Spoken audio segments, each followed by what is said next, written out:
intended for Jefferson, and quickly let's send it to Los Angeles. James Brown for a game break.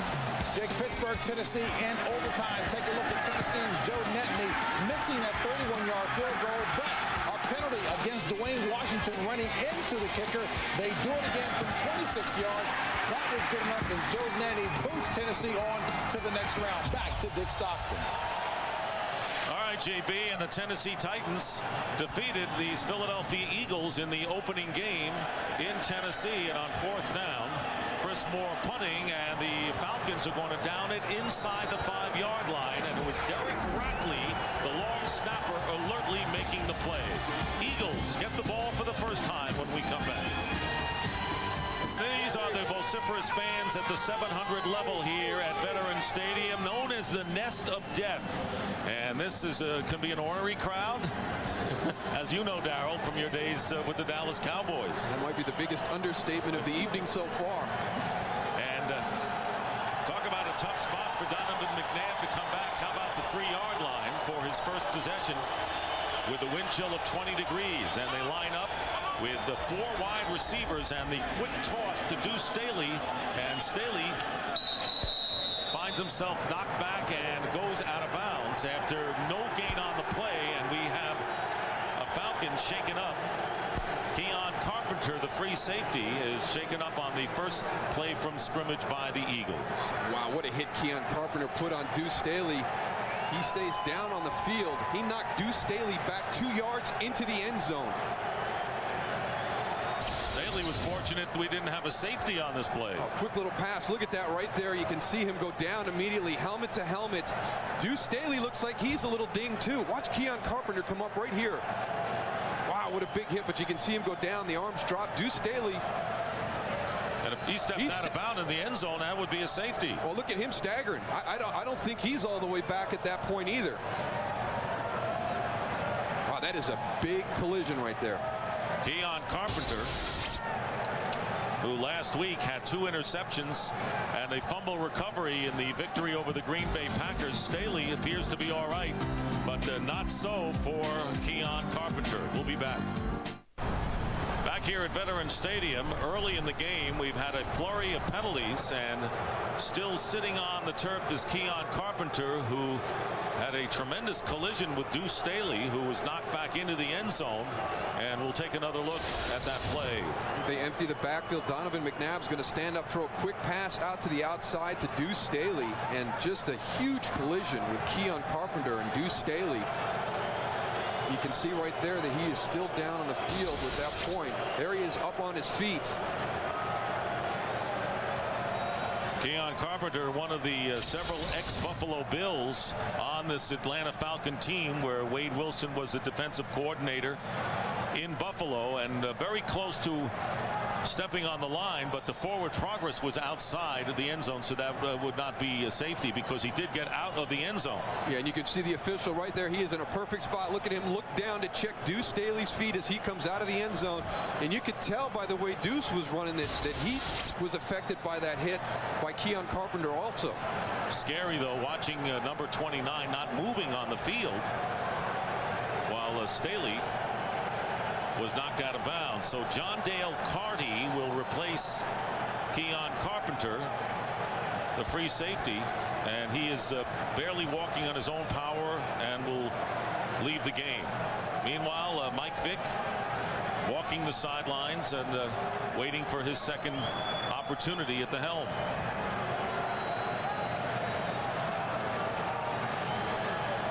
Been a strange start to this football game. The Atlanta Falcons open up with a great kickoff return, and then they have critical penalties on that opening drive. They pin Philadelphia back, and now we've got this injury situation. You see right here, where he comes up, and you can see his arms drop. It looks as though Keon Carpenter was out on his feet. And look at Deuce Staley as he comes out of the end zone. I mean, you can tell that he's not 100% as he tries to gather himself to make sure that he gets that ball out of the end zone. Now Deuce Staley remains in the Philadelphia Eagle huddle, and Michael Vick reaction when Keon Carpenter stepped into the cart. Well, I tell you what, that's one thing that you don't like to see, regardless of what team it happens to, but you never want to see somebody who's out on the football field being taken off the field on the cart. And a challenge has been made by Dan Reeves here, because he is claiming that before the forward progress was made, that Deuce Staley, he felt, stepped out of bounds, which would necessitate a safety. So an early challenge here, less than 3 minutes into the first quarter.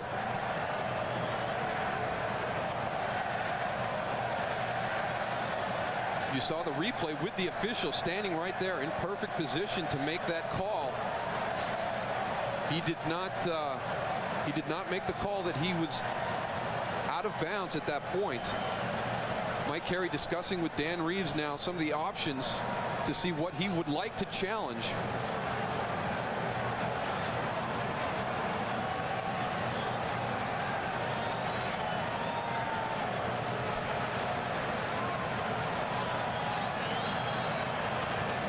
When the pass is complete, I think Deuce Staley, his forward progress was when he caught the football. He was knocked back into the end zone.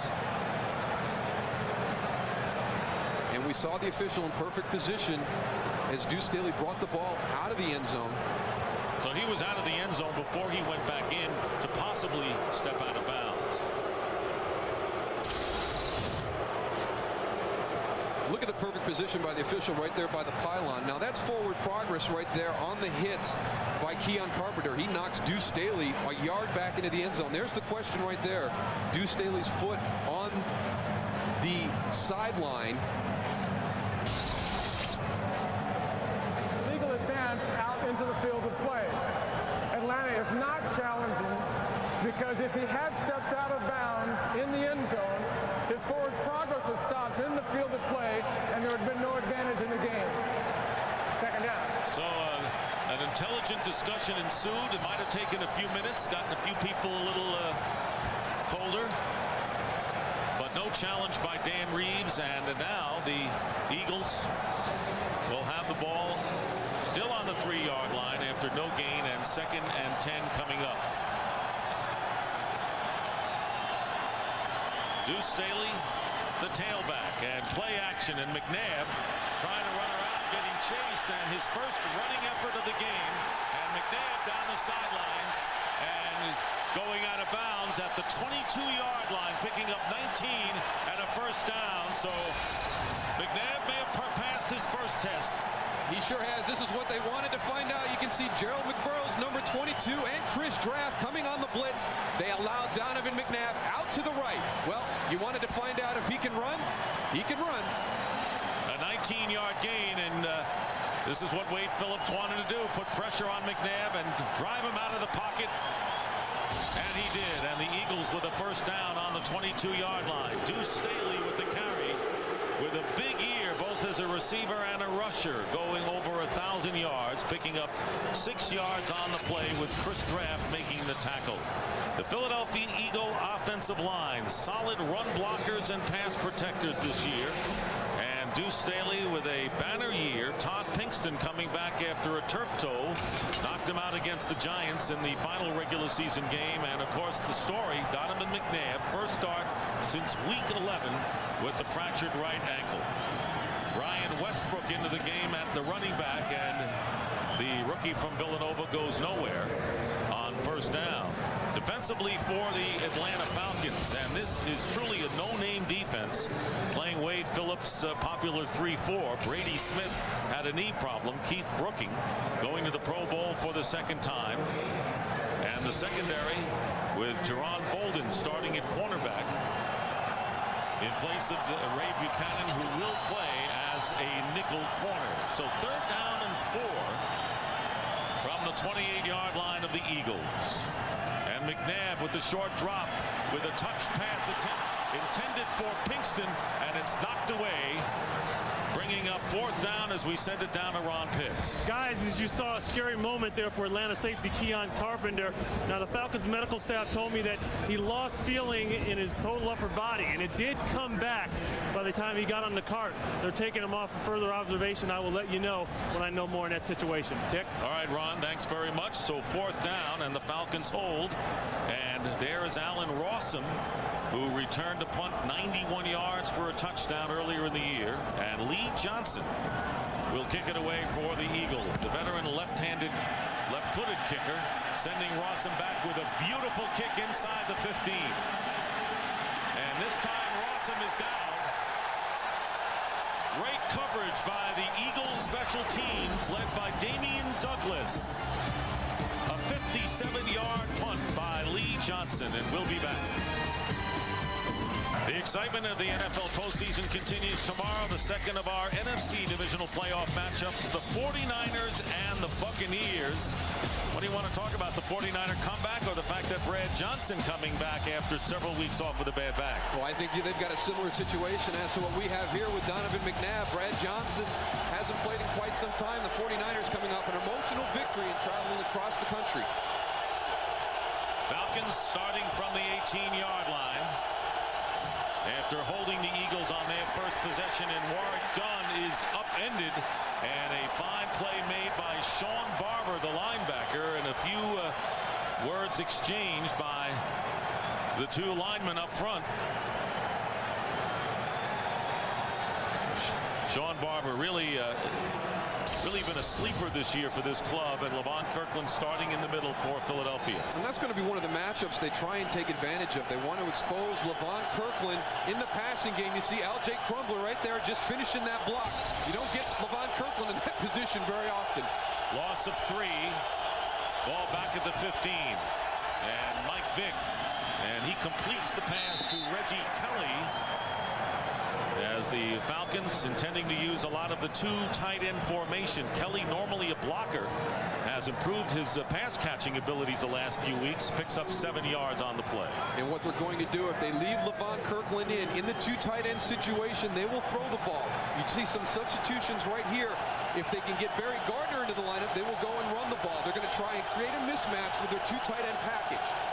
Ike Reese, number 58, who's got some speed of his own, is in at linebacker. So the chess game is underway here at Veterans Stadium. 3rd down and 6, and Mike Vick completing the pass for the first down to Quentin McCord.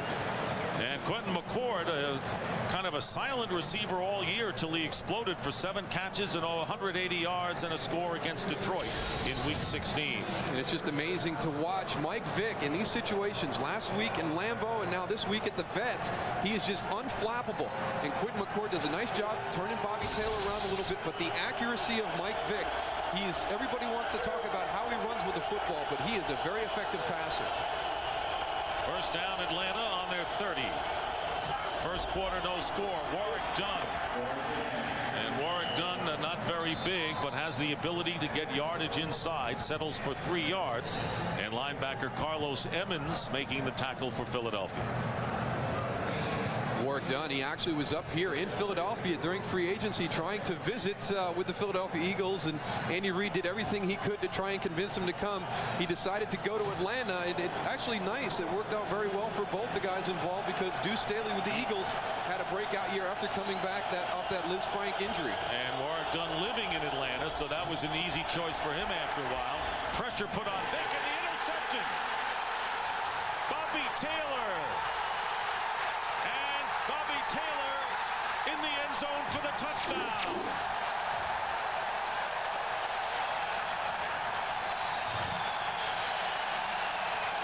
Dan Reeves told us last night we're not good enough of a team to overcome turnovers. They had 5 takeaways against the Packers last week, and a very costly interception, returned 39 yards for a touchdown by Taylor. And Bobby Taylor, he has played at a Pro Bowl level for several years, but he hasn't had the interceptions. Right there, he just jumps the route by Sean Jefferson. Mike Vick threw that ball drifting backwards off of his back foot. You can't do that against the corners of the Philadelphia Eagles. David Akers on for the extra point, and the Eagles with just under 8 minutes minutes remaining in the first quarter, taking a 7-0 lead on the strength of Pro Bowl Bobby Taylor's interception. Do a great job of containing Mike Vick in the pocket with their pressure.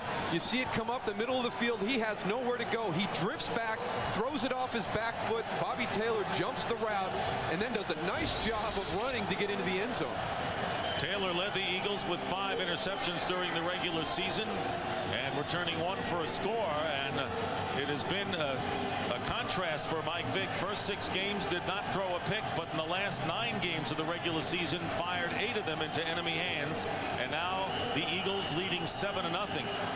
And the Falcons playing on the road, something they didn't experience last week when they moved out 24-0 against Green Bay.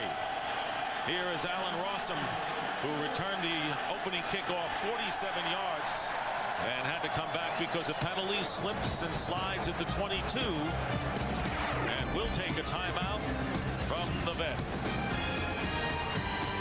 The Eagles leading 7-0. Yes, it is cold, and we do. Got caught. But you know, gloves would help you. I have a pair if you need them. Anyway, it's interesting that no 2 games are alike. And referring to the Falcon-Packer playoff game, it's like fingerprints. You know, every game is going to be different, and this one already starting out differently for the Falcons. A total reversal of last week at Lambeau. And as the team on the road in the playoffs, you've got to come out and do something to take the crowd out of the football game. They start out with a great return on the opening kickoff, have the penalties, and then the big interception. They've got this crowd into it now. And on the reverse, Warwick Dunn to Quentin McCord, and McCord is dragged down by Troy Vincent. And after all of that, a pickup of 3 yards for the Atlanta Falcons. The Eagles have a hearty 23-5 record when scoring first, including a 1-0 mark in the playoffs. So the 3-yard gain will bring up 2nd and 7 for the Atlanta Falcons, who had a crazy year. They lost 3 of their first 4 games, 3 of their last 4 games, and in between had an unbeaten string of 8 with 7 wins in a tie.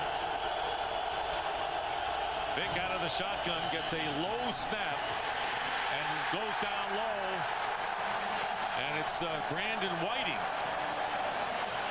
And we talk about how the Philadelphia Eagles really have solid pass rushers across that line. Loss of 6. All the way across the line. It's not just their defensive ends, it's their defensive tackles as well. And they get a good push up the middle. But Mike Vick was excited to play in this football game tonight because he wants to get rid of the stigma that he can't play well against a quick pressure defense. He struggled against the Buccaneers this season. They lost both of those football games. Philadelphia is as close as you can get to that Tampa Bay defense. And the Eagles' 3rd down defense is the best in the league. It'll be 3rd and 13. And here is Vick stepping up. And now taking off and slipping and losing the ball. And the Eagles have it. And the ball knocked out of bounds. And it'll be Atlanta ball. Falcons will have the ball as Andy Kalu forced the fumble on Mike Vick. And the Eagles did not get possession enough back before it went out of bounds. The offense retains possession. 4th down. The clock will start on the snap. Jim Johnston told the defensive players when he scrambles, he will have that ball out. I want you to take a shot. Just take your shot. And in that situation, he was stumbling, trying to gain his balance. Sean Barber misses a great opportunity to put the Eagles in great field position. Barber did not have possession before he lost it out of bounds. So it goes back to Atlanta, and we'll see Brian Mitchell for the first time tonight returning the kick for the Eagles as Chris Moore punting and gets off a good high kick, and Mitchell with a fair catch at the 36. So it has been a shaky start for the Atlanta Falcons with penalties on their first offensive possession, and then Bobby Taylor playing a big role for the Eagles. Yeah, he's had an up and down evening. You see right there, setting a tempo by this defense, draws a personal foul call. The retaliation by Sean Jefferson. But who's going to get the best of it? This has been a battle all night long. There goes Bobby Taylor with the play of the game so far. His 5th career postseason interception, and going to his first Pro Bowl after the season. Phenomenal Eagles secondary, 3 out of 4 going to the Pro Bowl. Here's Donovan McNabb drilling a pass, caught by tight end Chad Lewis, and a first down into Atlanta territory. Wade Phillips still bringing pressure. You'll see right here in the defensive front, Gerald McBurrows, 22, Chris Draft, 54. The Eagles do a great job of picking it up. Donovan McNabb fits the ball into Chad Lewis, and Keith Brookings misses the tackle. I tell you what, everybody thought he was going to get off to a slow start and be a little bit rusty. I don't see any rust right now. Not at all. And in fact, McNabb, when he was on the sidelines, was watching Feely throw to people like Chad Lewis, getting into more of the action. And here is a fade pattern downfield to Pinkston, and it is a catch. Todd Pinkston returning to action after suffering a turf toe, and you couldn't ask for better touch from Donovan McNabb than that. Good for 25 yards. I think that this is the best throw that Donovan McNabb does down the field. Jerome Bolden in coverage, right over the outstretched fingertips. He looked great in practice on Friday. He moved well, he threw the football well, but we did not know how he was going to play this evening because they were in shorts and shells. It wasn't at game speed, but it seems as though he has had no effect from those 2 months off. Hey, most it looks like a 7-on-7 drill that we saw without any defensive pressure. Deuce Staley on the carry on first down as the Eagles threatening again on the 24-yard line of Atlanta, and Keith Brooking making a tackle, and Staley knocked back for a loss of 1. Wade Phillips right there. He wanted to bring pressure from the start. We'll see if he adjusted his decision. They talked about having a plan B. They wanted to test Donovan McNabb's mobility and then see how that worked out. Up until this point, I would think it's about time to go to plan B right now. And hopes he doesn't have to go to plan C. 2nd and 11, play action. And McNabb looking one way and dropping the pass is Chad Lewis. And the tight end was there. A perfect throw from McNabb. And the drop by Lewis will bring up 3rd down. What a well-designed play. They've got 2 receivers flooding the zones on the left side. Chad Lewis drags across the middle of the field. Donovan McNabb turns to the backside, finds him, throws a nice pass right between the numbers. Chad Lewis got to make that catch. 3rd down and 10 for the Eagles, leading 7-0 with nearly 4.5 minutes to play in the opening quarter. Dorsey Levens checking in for the first time, and McNabb getting time and completing to Pinkston on a crossing pattern, and Pinkston is tackled shy of the first down by about 3 yards, and it was Ashley Ambrose and John Dale Hardy who went in for Carpenter, the free safety. And this is one of the areas the Falcons have struggled in down the stretch, are these underneath shallow routes. They lose people in coverage, and one of the areas that Donovan McNabb has really improved this season is his accuracy in getting the ball to his wide receivers on the move. Todd Pinkston, a nice job looking that ball in, and that's a positive because he's coming off of a turf toe injury. Yes, he is, and showing that no ill effects. Here's David Akers. His last attempt was a miss in the waning moments against the Giants, trying to get back on track, and the 34-yard attempt is good. David Akers with a 34-yard field goal, giving Andy Reid and the Eagles a 10-0 lead. And that is a terrific start for the Eagles. Talking about starts, February 16th, NASCAR on Fox presents the 45th running of the Great American Race, the Daytona 500. Mike Joy, DW, and Larry Mack lead our gang for another season of high-speed racing with all the energy, humor, and excitement only they can deliver. Tony Stewart leads a star-studded field of the world's best drivers as Fox's 15 weeks of NASCAR coverage begins with Daytona's Speed Weeks on February 8th, leading to the Daytona 500. That last field goal, the snap, not perfect, but you watch, Coy Detmer does a nice job. It's on his front side low, gets it put down. David Akers converts it. And we saw how critical that can be, just the snap and hold mechanics. Last week, that San Francisco Giant game, something you just can't take for granted. And Donovan McNabb, 3 of 4, and the only incompletion was the drop by Chad Lewis. So I think Donovan McNabb has answered question as to his ability to run with the ball early on and his ability to zing the passes and stay in the pocket. Allen Rossum back to receive the kick from Akers. The Eagles jumping in front 10-0 here in this NFC Divisional tilt. And here's Rossum at the 6. Rossum following blockers and a solid return, but another flag flies. It was the kicker Akers who pushed Rossum out of bounds. And another penalty, and so far virtually all of them have gone against the visiting Falcons. Holding during the return by the receiving team, number 85. 10-yard penalty, first down. Brian Kozlowski called for the hold. You see him right there going up against Damian Douglas. Rossum breaks to the outside. When you take a guy to the ground in the NFL, you will get a flag 90% of the time. Well, now let's see what kind of poise this Atlanta Falcon team has. They got into the playoffs. They lost their final game against the Browns, but because the Saints were beaten by Carolina, they got in there as the number 6 seed. You said the pressure was on Philadelphia coming in. Right now, I think Atlanta has to be feeling some of that. 1st and 10 on the 26. Pressure on McNabb. Corey Simon and Hugh Douglas chasing Mike Vick. Mike Vick as he goes out of bounds. Boy, he just got this arm moving forward in the nick of time, and one of the things that Mike Vick has to learn as a quarterback in the NFL right now, just throw the ball away. Just throw it away. They have that rule in place. And the officials they ruled incomplete initially. Have thrown the flag down.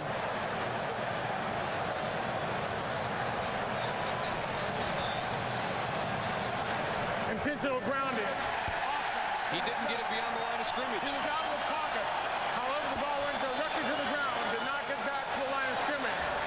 It's a 10-yard penalty. Loss of down. 2nd down. And it looks like Mike Vick might have hurt his hand going out of bounds as well. You see the shove by Hugh Douglas right there. Both hands going into the turf. You get up, you can see him go to his left hand immediately right there. 10-yard penalty being marked off. And you got to wonder what else can go wrong for the Falcons in the first quarter of this game. And Jim Johnston has dialed up the right defenses against Mike Vick thus far. 2nd down and 20. Back on the Falcons 16. And Vick on the screen to Warwick Dunn. And Dunn doesn't get much as he is tackled at the 20-yard line, and another penalty flag down back behind the line of scrimmage. Another penalty against the Falcons.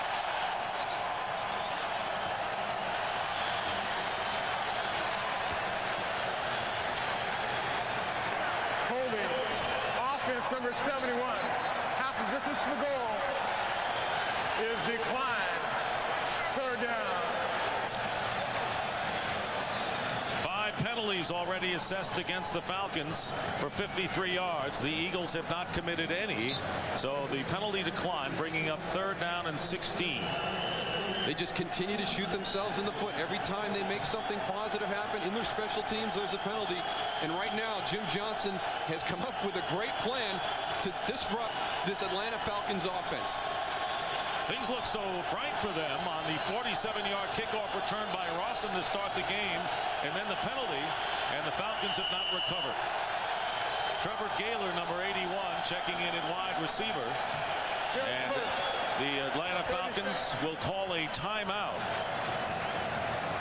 You wonder whether they'd like to call 2 timeouts in succession here to talk things over and just steady things. It's been that rocky for them. Boy, it's just an absolute reversal of what happened last week at Lambeau Field when they jumped out to a 24-0 lead. Big plays in special teams.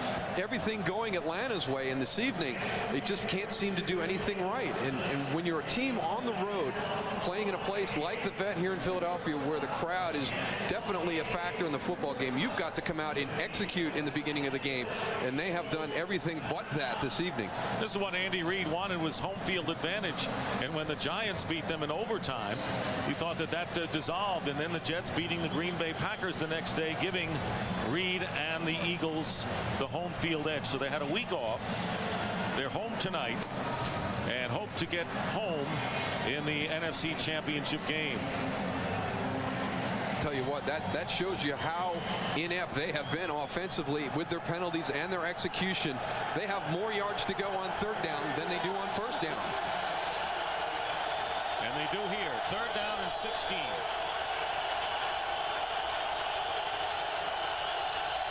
Crowd waving their white towels, and the screen pass up the middle of Warrick Dunn gets free, and Dunn's going to get the first down. Warrick Dunn, elusive as he is, picking up 17 yards, and the Falcons silence the crowd and get out of trouble with a first down. No, that's going to be a big play right there. 3rd and 16. Nothing has gone right for you. Darwin Walker in position, number 97. You see him in pursuit of Warrick Dunn, but Warrick is just too quick. He gets up the field. They had all their wide receivers on deep routes. There was a huge void in the middle of that football field. And Warrick Dunn becoming a big factor down the stretch for the Falcons as a runner and as a pass receiver. First down now at the 37, and they go again to Dunn, but the Eagles are there.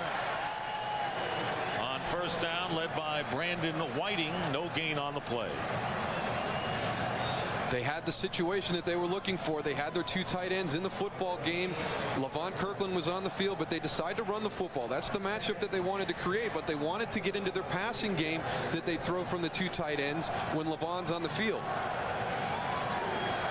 2nd and 10 for the Falcons, trailing 10-0. Right now, all Atlanta looking to do is to find some way just to get their first score of the game. The first score is the toughest score out of the shotgun. On 2nd down, and the handoff bobbled momentarily by McCord, and the big wide receiver getting close to a first down. Not a smooth exchange between the two, and McCord will get 9 yards before Troy Vincent stops him. An underneath handoff out of the shotgun. You see a little bit of a bobble there, but nice blocking out front. Keenan Forney gets a good block. Troy Vincent going down to make the tackle, but the Atlanta Falcons, after converting that 3rd and 16, finally have generated some positive momentum in this football game. Levon Kirkland checking back in. He is the huge run stopper for the Eagles. It'll be 3rd down and 1. T.J. Duckett, the rookie from Michigan State, who has been a force down the stretch, is knocked back, and they won't get it, and it's Corey Simon making the key play for the Eagles. Duckett will lose a yard, and the Falcons will have to punt.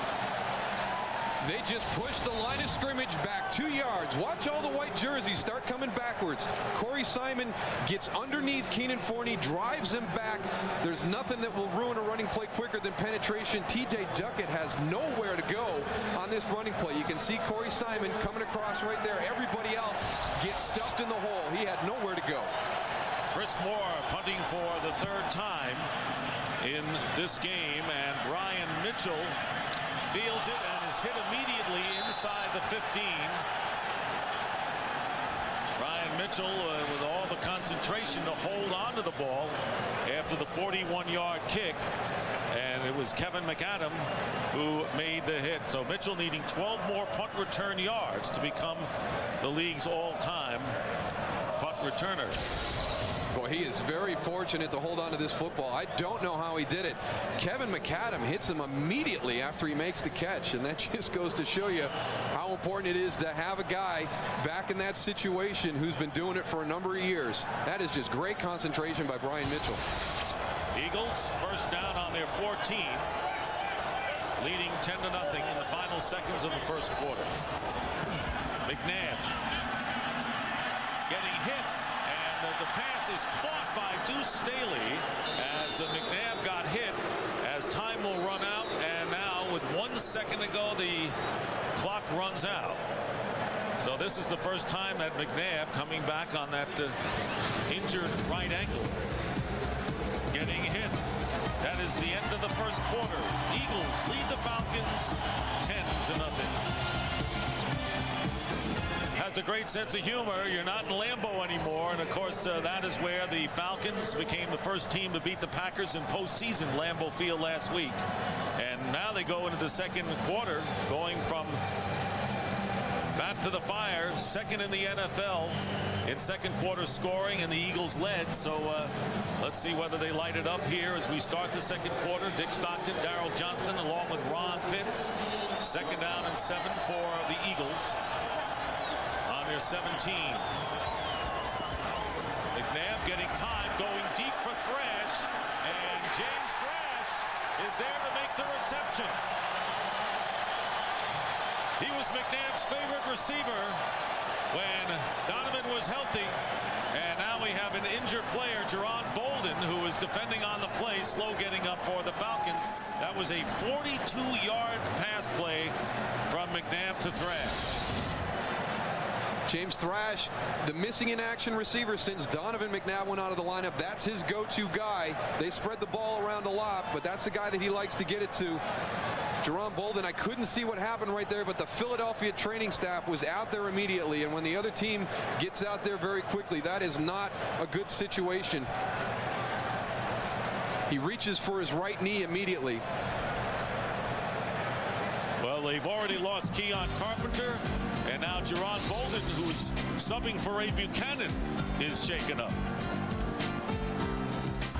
A nightmarish start for the Atlanta Falcons, and right now they are in the process of seeing their second defensive back being carted off. Keon Carpenter earlier on the hit with Deuce Staley, and now Jerron Bolden, who went down trying to defend against James Thrash. Bolden starting the game in place of Ray Buchanan, normally the starter.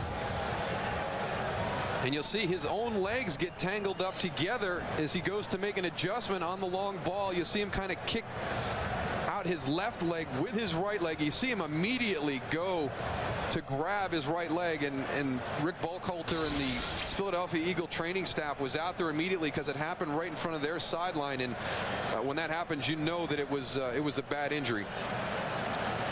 And they're working on Jerron Bolden, and right now, while we have a moment, let's go back to Los Angeles and James Brown for a game break. JB. Hey, Dick, for those viewers who may have missed it, this is how Tennessee moves on to the AFC Championship round. That field goal by Joe Nedney, a good one that after being run into on the previous attempt, and Tennessee takes it by 3 back to Dick Stockton. All right, JB, and Bolden still on the turf. So Ray Buchanan, who has suffered a strained abdominal muscle, which knocked him out of action in this game, and he normally was the starter, and the Falcons have been using Buchanan as the nickel cornerback, will be forced into action now as Bolden is helped onto the cart. It'll be interesting to see if Brad Childress wants to test Ray Buchanan. He has been bothered by that abdominal strain for several weeks. It affects him in his coverage underneath and when he has to pivot. So we'll see if the Eagles want to see how healthy Ray Buchanan is on this first offensive play. And it's great to see a lot of the Eagles going over to Bolden, as they did with Keon Carpenter, wishing both of those players well as they leave the game. And there is Bolden urging his team on. They won't have Bolden, but they've got Ray Buchanan in the lineup right now. So the 2 injuries in the secondary for the Falcons in the first half. The Eagles' first possession, Keon Carpenter right there actually lost feeling in his upper extremities.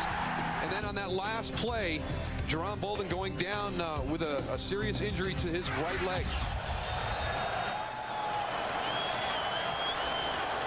First down on the 41 of the Falcons, and the give is to Deuce Staley, and Staley picking up a couple, so at least on 1 down. The Eagles are not trying to test Ray Buchanan. That was a 3-yard pickup on the play.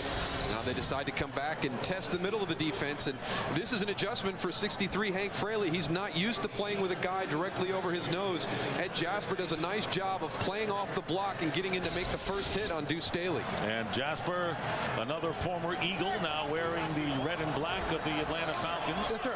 Second down and 6 with a minute going by here in the second quarter. Thomas in the tight end in motion, and the Falcons pointing, indicating that the Eagles had moved. And Mike Carey with a quick conference.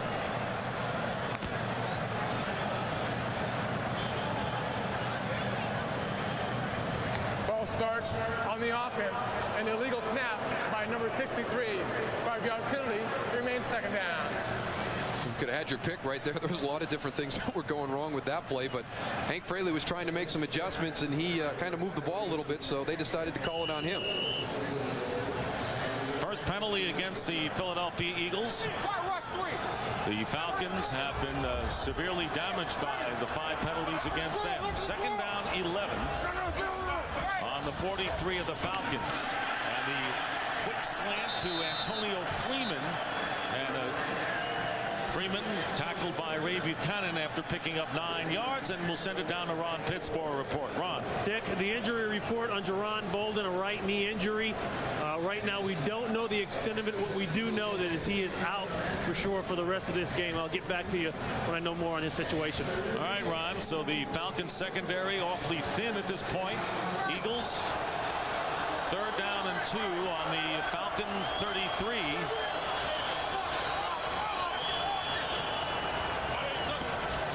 Wide receivers, and McNabb with the slant to Pinkston. First down inside the 30, gaining 6 more yards. So it looks as if Donovan McNabb never left the scene, Daryl. It looks like he played the entire year. It's been 2 months since he's played, and he shows no rustiness so far. No, and Todd Pinkston, also a guy who came into the game and not quite sure what he was going to do, and the two team up on a nice throw and catch. They beat Fred Weary on a quick slant, and that's what happens. You have the injury to Jerron Bolden. Now Ray Buchanan comes in as your starting corner. Now Fred Weary comes in as your nickelback. Eagles with a first down on the 28, and they spread it out with an empty backfield. 4 wide receivers and a tight end, and the McNabb getting good protection going underneath to the rookie Bryant Westbrook. And Westbrook with a short gain of 3 yards with McBurrows, the strong safety, right there.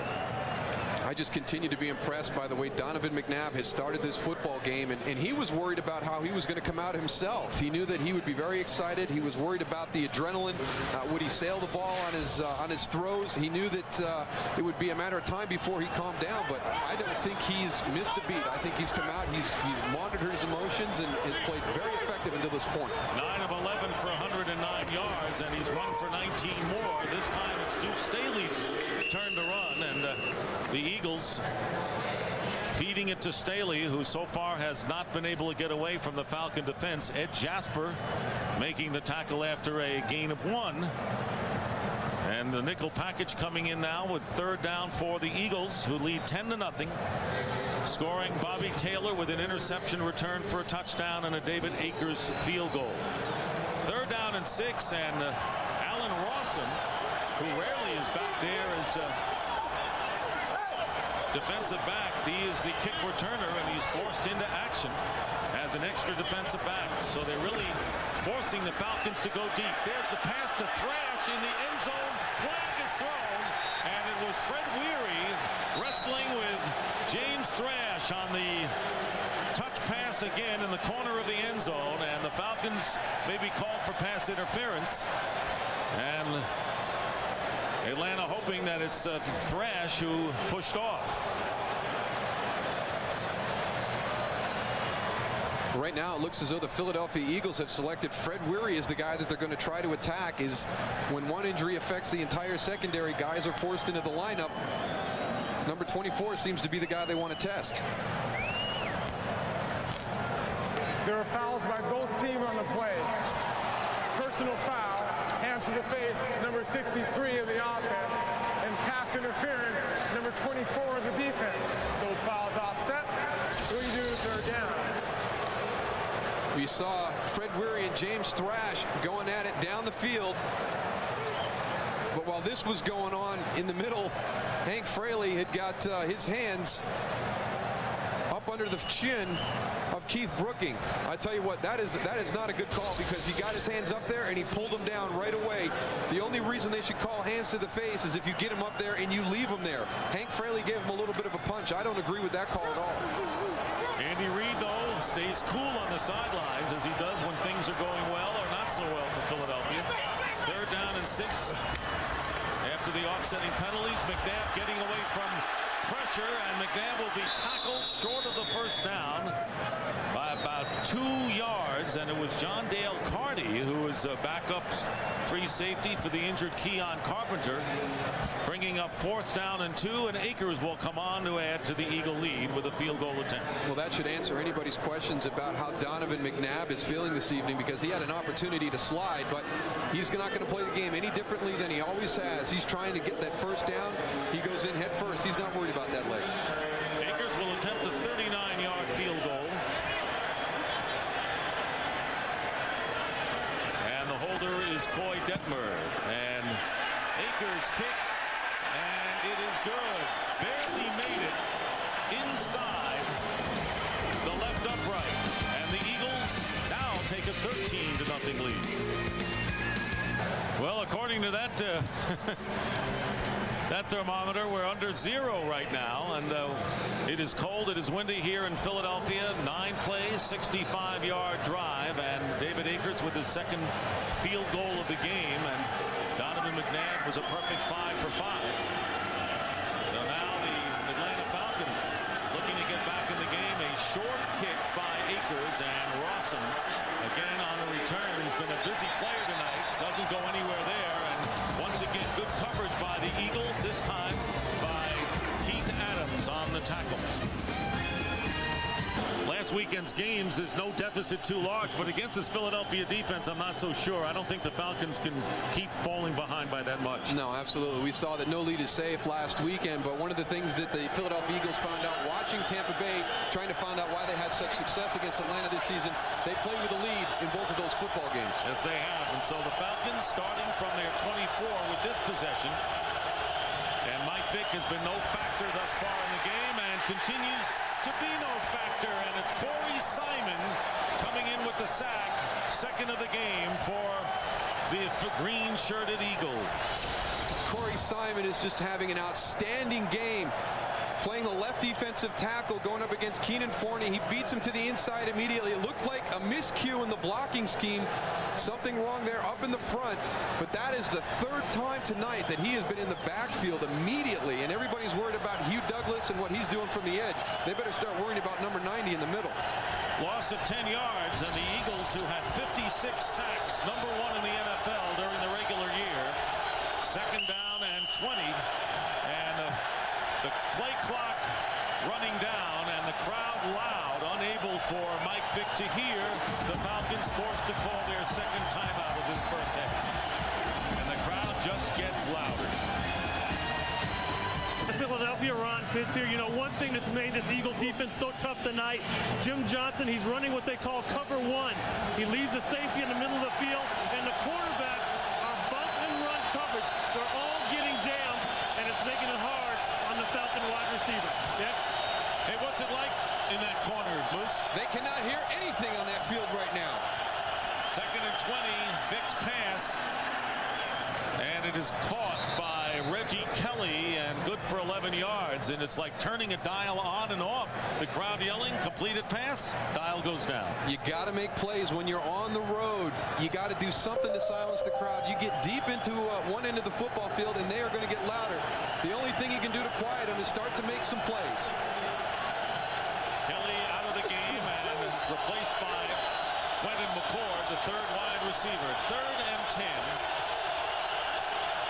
from the Atlanta 24, and here's pressure from behind on Mike Vick, and Vick fires, and wide open is Quentin McCord for the catch, and a 1st down plus out of bounds, picking up 23 yards, and knocked out of bounds shy of midfield. Jim Johnson's big concern, pressure up the middle. Hugh Douglas goes inside. Nobody replaces him. That allows Michael Vick to scramble to his left. And when he scrambles, the play just begins. His receivers adjust their routes. They watch him on film, and they really feel that this is a well-orchestrated drill that they have done during the practice week. Bobby Taylor comes off of Quentin McCord. He is wide open on the sideline. 1st down on the Atlanta 47 as the Eagles show blitz up the middle, and here's Warwick Dunn trying to answer it, and he does with another 1st down, protecting the football as he charges into Eagle territory, picking up 11 more yards. Sean Barber, the linebacker, making the tackle on Dunn. Warrick Dunn, you see him tap dance a little bit in the backfield, but when he decides to get upfield, he doesn't spend a whole lot of time at the line of scrimmage. He is into the Eagles secondary very quickly. Enough yards for the first down. And the longest rush of the game by the Falcons. First down on the 42 of Philadelphia. Atlanta trying to get on the scoreboard and stop the Tide, which has been favoring the Eagles. And here is Warrick Dunn with an opening, and Dunn to the 35-yard line. A solid 7-yard pickup on first down. And Levon Kirkland, who was a pickup from the Seattle Seahawks, has been Jim Johnston's middle linebacker, and some question early in the year as far as his ability to cover passes, but no one has ever questioned his ability to stop the run. No, and you can see the reaction by Jim Johnston. That's why he was upset, because they shouldn't be able to be running the football with that kind of success with Levon in the game. 2nd and 3. This time they show run, and Vick's pass, and over the head of the tight end Reggie Kelly. And once again, one of the Falcon receivers got open. And they are very fortunate that they had pressure with their defensive front and hit Michael Vick. Now he's shaking his right hand after this play. There goes Reggie Kelly. They let him go. He's running free in the secondary. But Michael Vick was unable to deliver that ball to the open area because of the pressure. You see right there, Levon Kirkland gets blocked. And then it looks like Darwin Walker comes in, gets a shot on him. He bumped his right hand on that one. 3rd down and 3. Vick has been under pressure, has carried one time for 2 yards in the game, has not been a threat running. Now being chased, and Michael Vick charges and gets the first down before he goes out of bounds. So Mike Vick picks up the first down for the Falcons. A gain of 4. As Paul Grassmanis charged and put the pressure on from behind. What they're allowing Mike Vick to do is to scramble to his left. He's a left-handed quarterback. That is the side that he prefers to go to. Jim Johnston told him, you've got to make him move to his right. So he's throwing across his body. He's got to be just pulling his hair out right now, because every time Mike Vick scrambles, they're affording him the opportunity to move to his left. Trevor Gaylor, who's been in for Sean Jefferson since the first series. Jefferson might have re-injured his hamstring, and here is Warrick Dunn shaking off the initial tackle and getting close to another Falcon first down. He's about a yard short. Brandon Whiting downfield on the tackle, so as you pointed out, you want to quiet the crowd, move the ball down the field, and the Falcons have been pretty consistent on this series. They have done a tremendous job on this drive, coming out of the deep part of their football field. Warrick Dunn breaking tackles, finding seams. This is a great drive by the Falcons offense right now, and let's not forget, it's only 13-0. 9th play of the drive, coming up with under 6 minutes to go in the first half, and there is Warrick Dunn getting inside the 20, and more than enough for a first down. So Dunn now has carried 9 times for 40 yards and has spearheaded this Atlanta attack.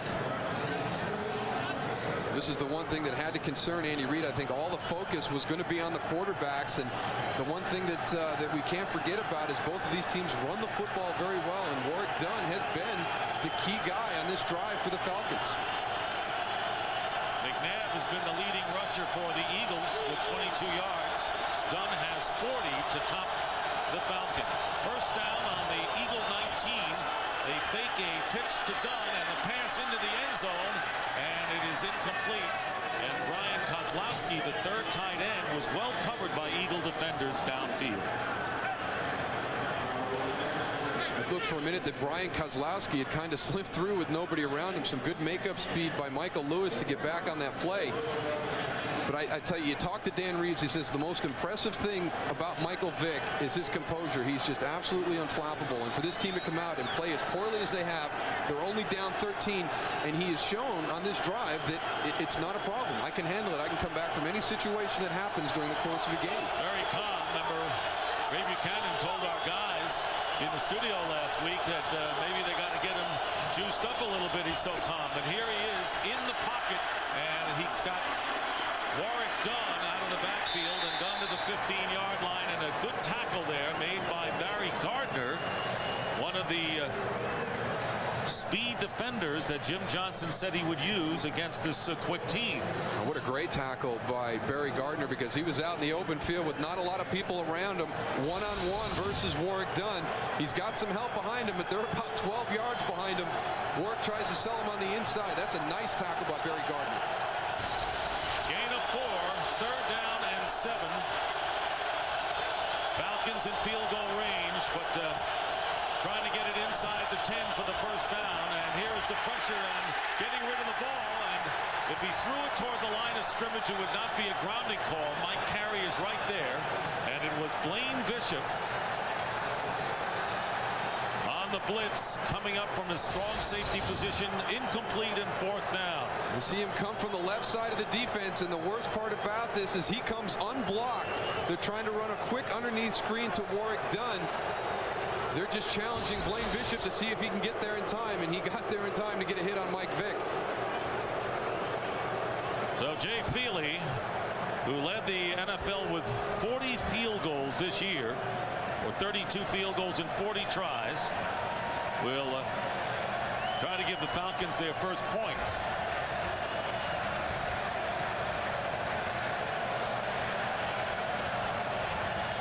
Mike Carey conferring with the officials and resetting the clock. This will be a 34-yard attempt.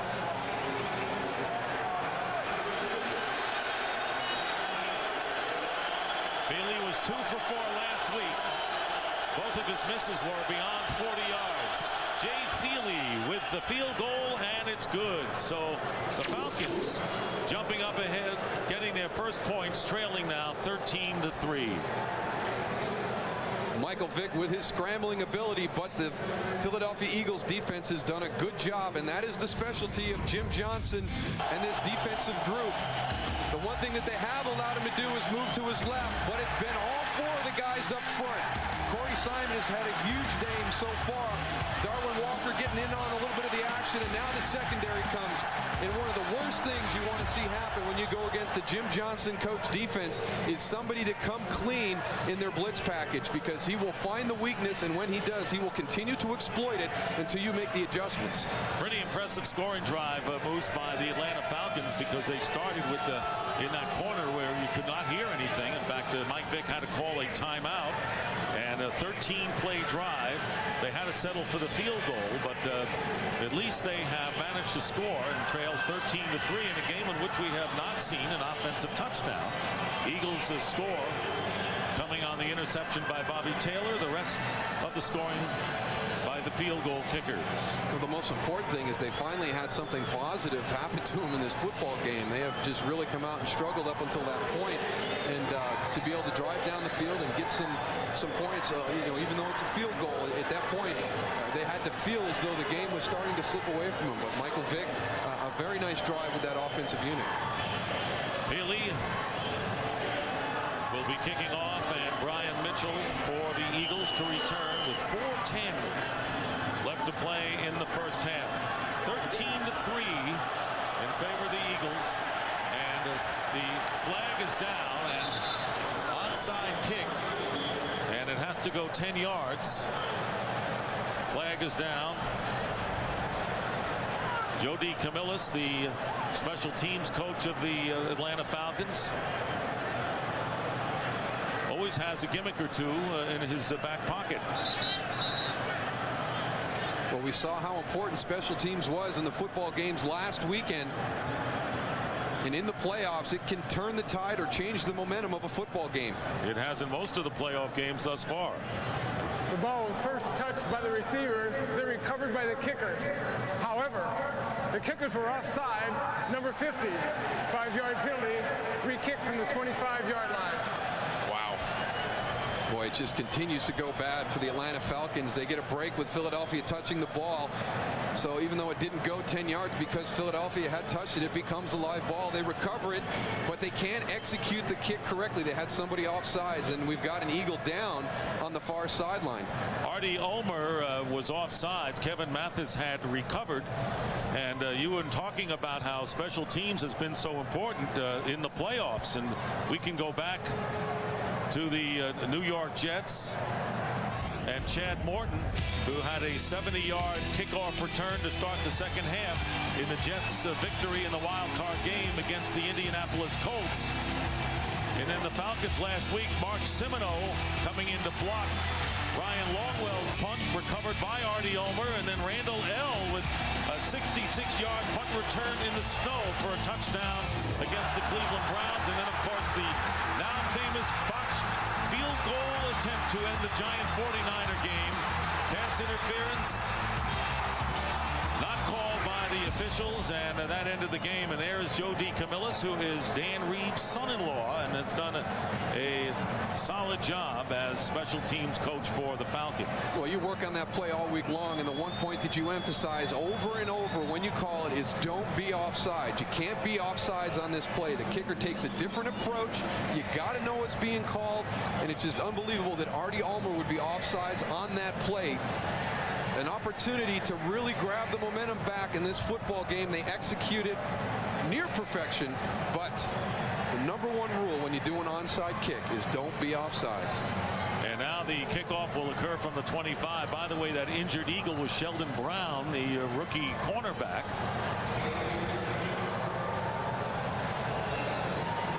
So Feely will be kicking from the 25 and giving Brian Mitchell a chance to move up a bit. He's got Damian Douglas back there with him. It's headed over toward Mitchell's side, and Mitchell inside the 5, looking for running room, is hit and knocked back at the 12-yard line. So terrific bit of coverage. Well, the big news this television season is that America's #1 pregame show taking its act to prime time from the site of the NFC Championship game.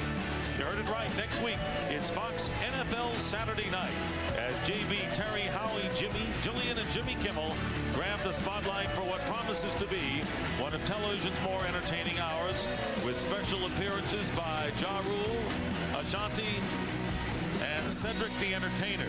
It's Fox NFL Saturday Night next week at 9 p.m. Eastern and Pacific, only on Fox. Good Falcons special teams coverage on the Eagles.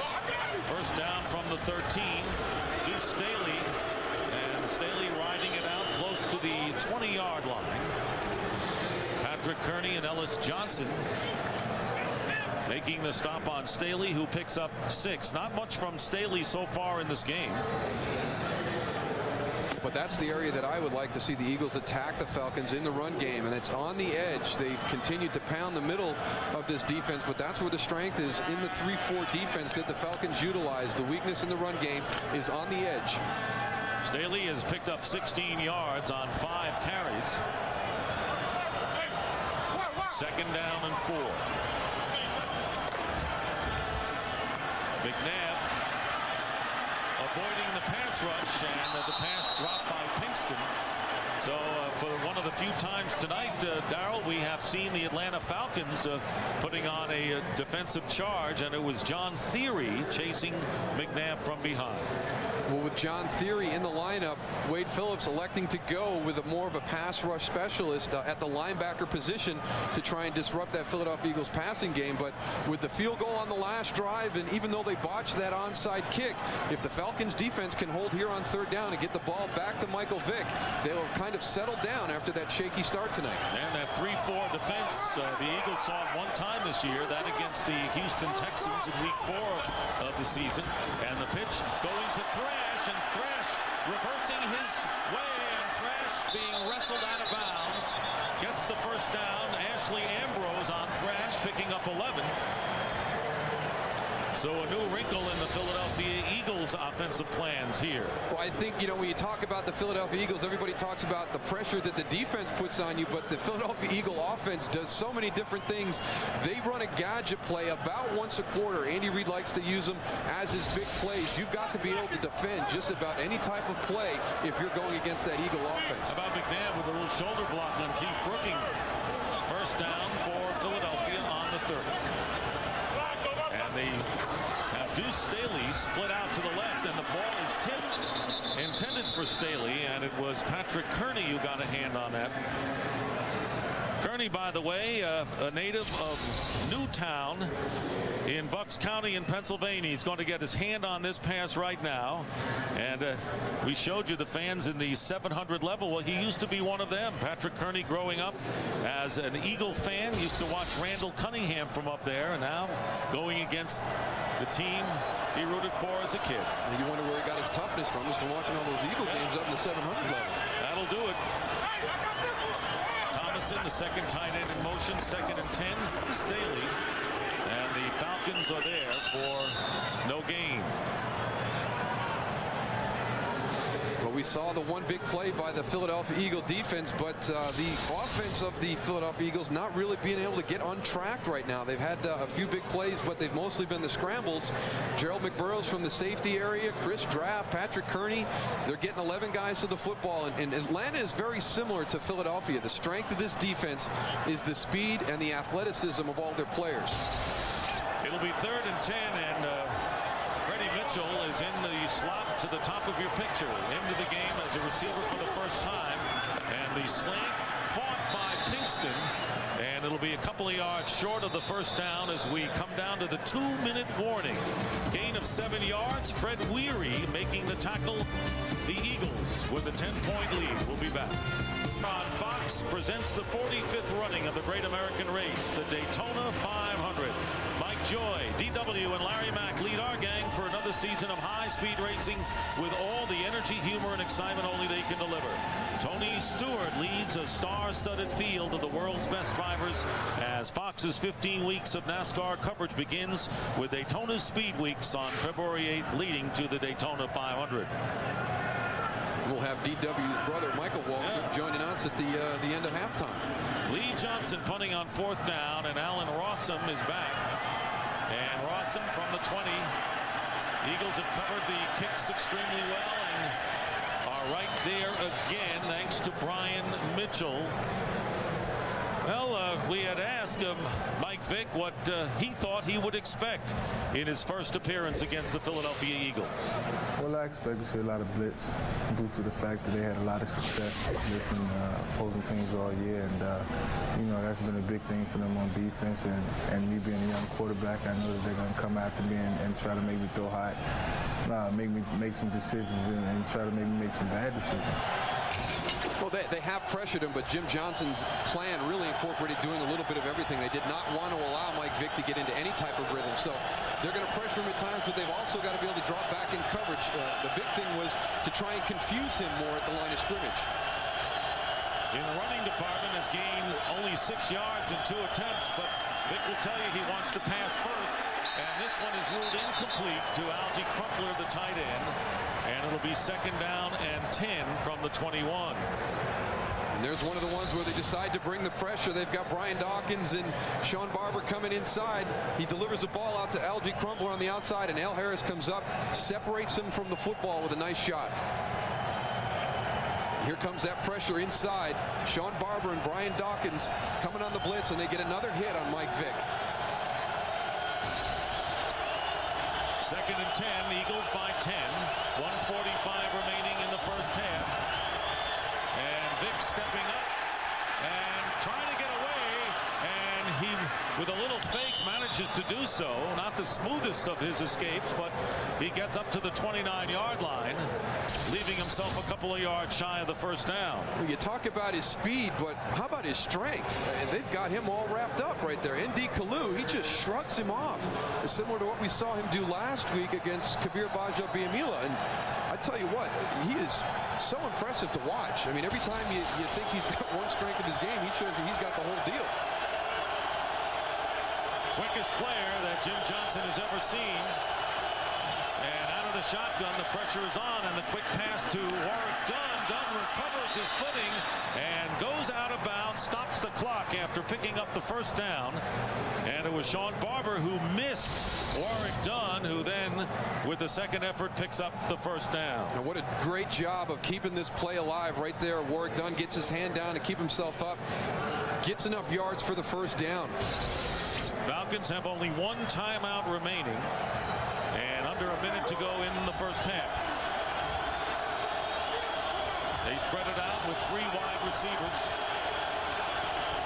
On the 35, and there is Vick. This time rolling out to his right, sees running room going up the middle, and Mike Vick wending his way for another first down. The clock becoming a factor with only one timeout left. Vick gets 12 yards on the play, and the Falcons will hurry it up to either spike it or run another play, and they will stop the clock with 34 ticks remaining. Coming up on the Visa halftime report, JB, Terry, Howie, and Jimmy will break down the first half of the game. Highlights from the Steelers-Titans contest, and the Fox Sports ticker will keep you updated with up to the second stats. We've talked about the composure of Mike Vick in this football game, and it's being evidenced really well right here on this 2-minute situation. No panic right there on that last play. Gets everybody lined up, spikes the ball. He plays with the poise of a veteran quarterback. You know, I have to say right now, the Falcons have taken that initial punch. They still trail, but they look like they have regained their composure. And here is Vick going deep downfield, and the pass is knocked away and nearly intercepted. Quentin McCord almost had to knock it away from Blaine Bishop, who was playing center field and appeared primed for the interception. Blaine Bishop coming over, gets the hand in, but Quentin McCord almost comes down with the catch. Well, you talked about taking that first punch, Dick. If Quentin McCord can come down with that football right there, that would have been a huge lift for this Falcons team.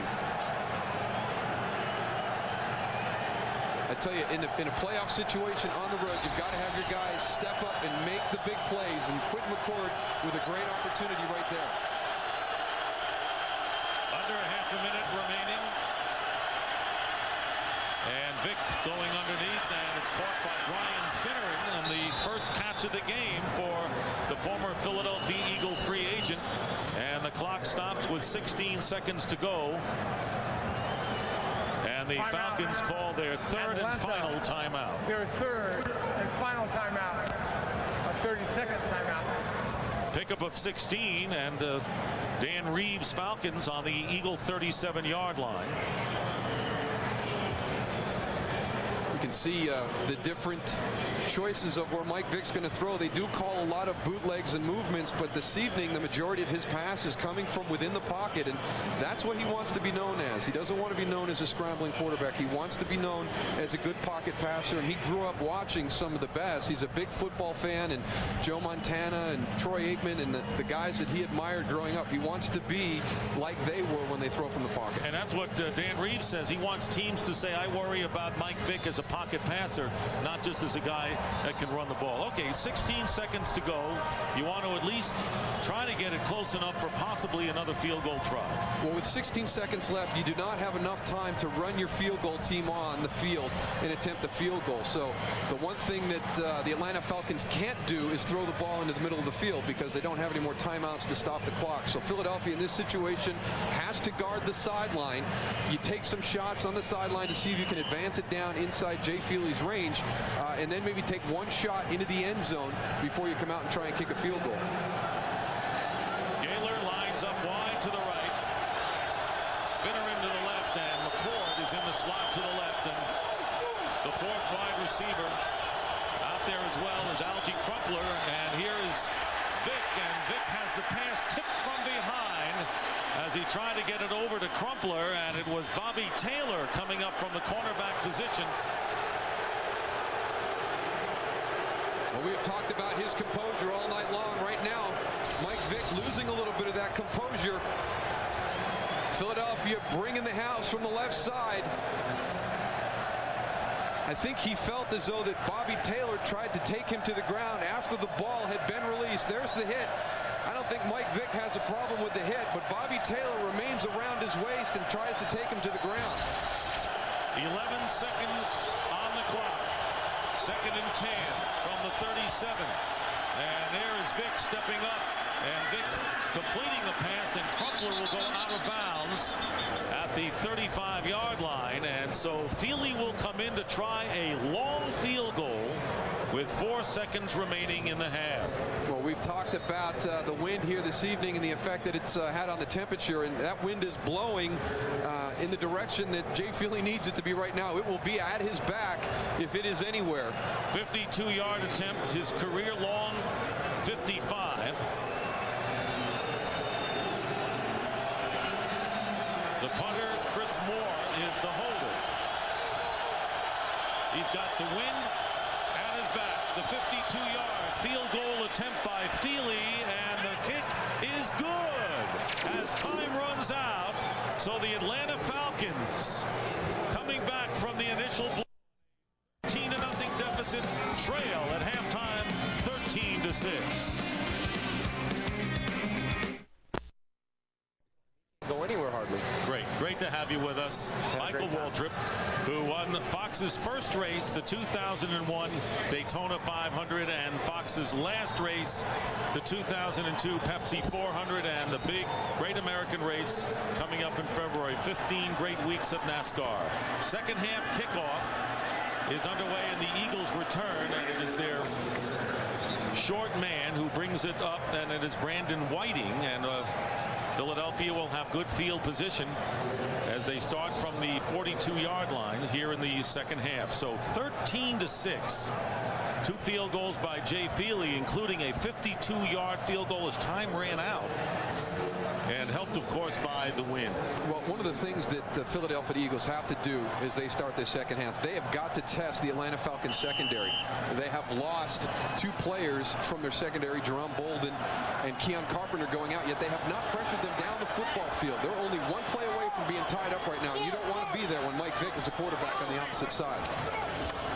And Donovan McNabb throwing on first down, and wide open is the fullback Cecil Martin. And he is hit hard and picking up 5 yards as we take a look at the first half numbers, Daryl. Well, the points off the turnovers, the big part of that first half. Bobby Taylor with the interception, and he takes it back for a touchdown. But look what happens the remainder of that half. The Atlanta Falcons actually with more total yards and the time of possession lead. And they have got to do something to jumpstart this offense, and that's the reason you don't leave your feet on the football field. Chris Draft comes over, puts a big hit on Cecil Martin. Ray Buchanan for Bolden at cornerback, and John Dale Carty for Keon Carpenter at safety. And here is Deuce Staley off the left side. And Staley is tackled at midfield, picking up 3 yards. And bringing up 3rd down and 2. Keith Brooking on the tackle. And you see right there by the graphic, Donovan McNabb, most of his yards coming on the right side. He is right-handed. When the play breaks down, he will move in that direction. And he showed no signs of that 2-month layoff in the first half. Came off the sideline to start the football game and had a great half. Never seemed to struggle at all. Completed 11 of 15. Pretty good percentage for 122 yards. 3rd down and 2. Eagles at midfield, first possession of the second half, rolling out to his right, and the jump pass, and it's knocked away, trying to get it to Pinkston, and well covered by the Falcons. And 4th down coming up. So no complaints with the way Wade Phillips is calling the defense. The Eagle offense has not generated a touchdown yet. No, and I agree with what Howie Long talked about in the pregame show. You have to look at Wade Phillips as the second MVP of this football team. He's done a great job of getting this defense in a position to make plays, and his philosophy tonight of pressuring Donovan McNabb and forcing him to move, paying off. Sean Landeta out for the year, and Lee Johnston, the 3rd kicker that the Eagles have used. This kick will go out of bounds inside the 20. So the Falcons holding the Eagles, who had good field position, will try to come back, trailing by 7. Divisional playoffs on Fox are brought to you by the all-new Accord from Honda. It's more Accord than ever. The Port of Philadelphia, and right now the Philadelphia 76ers relying on their defense They had a 13-0 lead. It's been cut to 7, and the Falcons giving it to Warwick Dunn, starting from the 18-yard line. Dunn gained 40 yards and 9 carries in the first half. He gets 3 on first down right here. The Atlanta Falcons weathering the storm that started this football games with mistakes and poor field position, getting that field goal late at the end of the first half as time expired. Now with the football here, we'll see if they can continue to keep that momentum after their defense came out and made their initial stop. 76ers played last night. Eagles playing this night. 2nd down and 7, and Dunn. Warwick Dunn will be short by about 3 yards. Brandon Whiting making the tackle after picking up 4. And let's go down to Ron Pitts for a report. Guys, I caught up with both coaches at halftime. Andy Reid said, hey, we started off hot, but we need more points in this. We're making some mistakes. We got to get back into our groove. On the other side of the ball, Dan Reeves said, listen, we're moving the ball. We got a great time of possession. We got to start getting touchdowns and not field goals. And we got to do a better job of handling the pressure on Michael Vick. Dick? All right, no one offense has scored a touchdown in this game. 3rd down and 3. 2 tight ends, and Mike Vick stepping back, being chased from behind. Down he goes. Couldn't get away from Darwin Walker,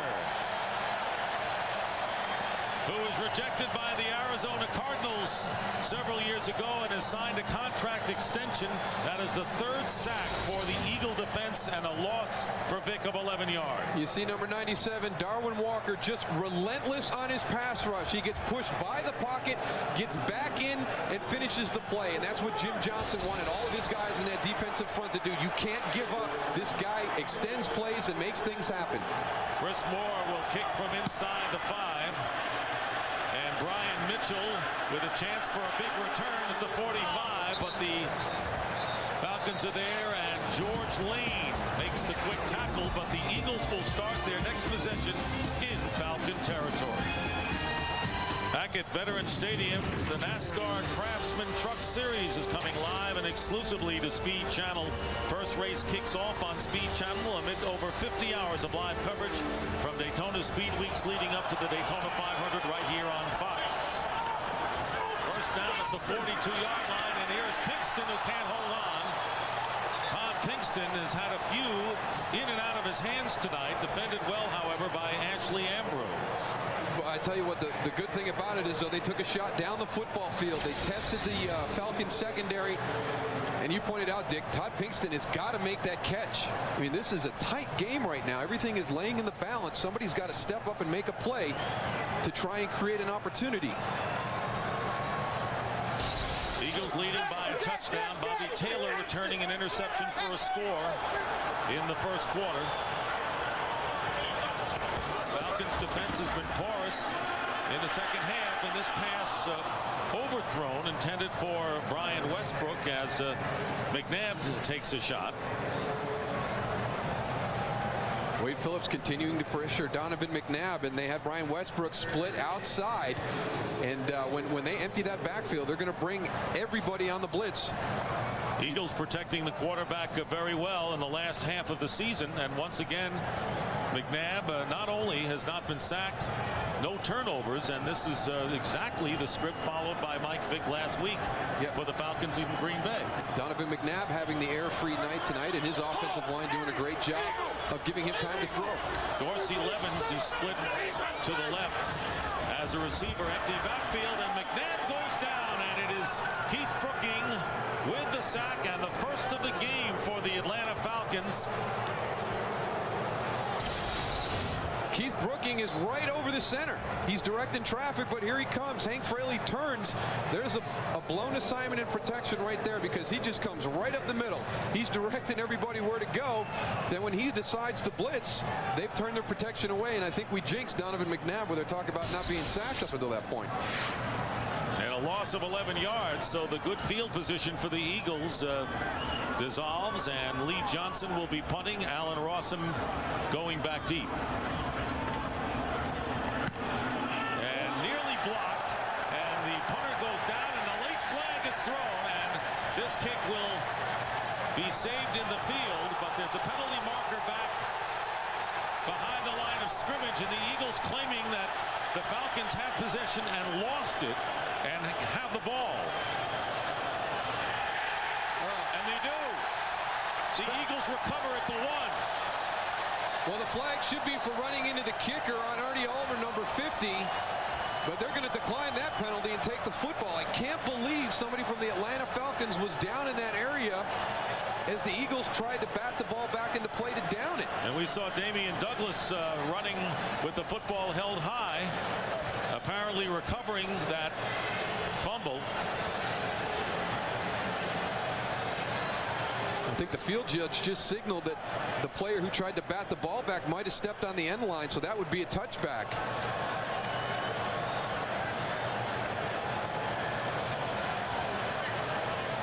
This is a critical call in this game.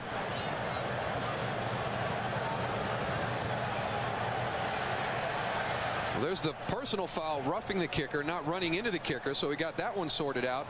But now let's go back. I think I saw the official, the field judge, signal that the person who tried to down the ball actually stepped on the end line, which would account for a touchback. So this will not be Philadelphia's ball inside the 5, but they'll get the first down on the roughing the kicker.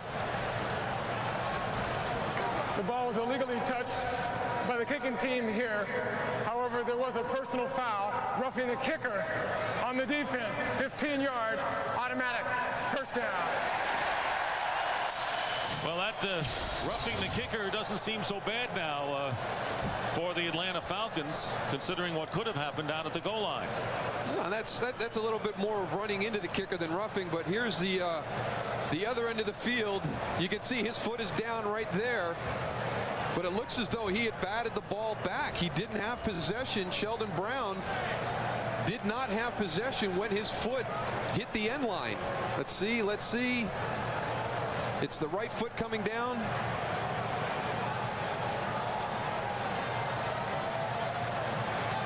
Dan Reeves frustrated with that call. Seems like nothing is going the Falcons' way this evening. Well, the Eagles will get possession and the first down. So Atlanta, 6 penalties, 65 yards.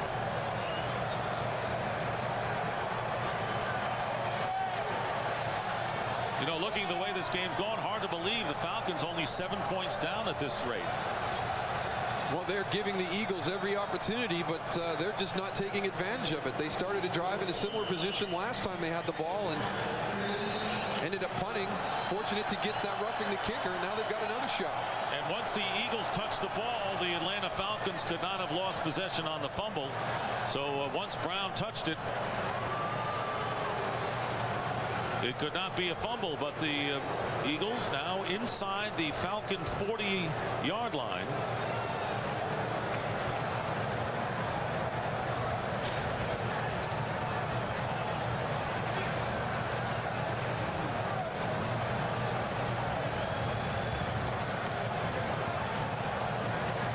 There was an illegal touch on the play, recovered by the kicking team. However, the unnecessary roughness, roughing the kicker, negated it. First down. I think the big point, what you make, Dick, is with the touch by Sheldon Brown on that play, the Philadelphia Eagles would not have been able to recover the fumble because it wouldn't have mattered if it had touched the Atlanta player. So this is as good as it can come out for the Philadelphia Eagles. Dan Reeves very upset on the sideline. Chad Lewis going in motion. Deuce Staley on the handoff. And Matt Stewart, the outside linebacker, limits Staley to a gain of 3 yards.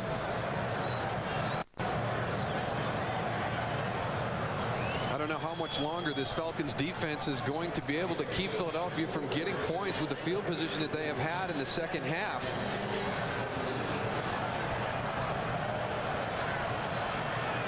Wade Phillips has done a tremendous job tonight with his group, continuing to keep Donovan McNabb uncomfortable in the pocket. 2nd and 6, so the sack a few minutes ago. Insignificant as Chad Lewis on the outside picking up the first down on that toss from Donovan McNabb, picking up 7 yards. Daryl McBurrows making the tackle on Lewis. You see Chad Lewis just drifting into the flat area, and with all the injuries in the secondary that the Falcons had in the first half, that is the area that this offense needs to try and start to make plays in. The front seven is intact. Everybody's healthy, but that secondary has lost 2 of its starters. Jerron Bolden with a ruptured patella tendon of the right knee. Keon Carpenter, x-rays on his spine were negative, both lost for the game. And here on first down, McNabb has a lot of time, and the pass incomplete. Pinkston claiming he was knocked down. No flag coming. Ambrose defending on the play, and the crowd not appreciating that no call.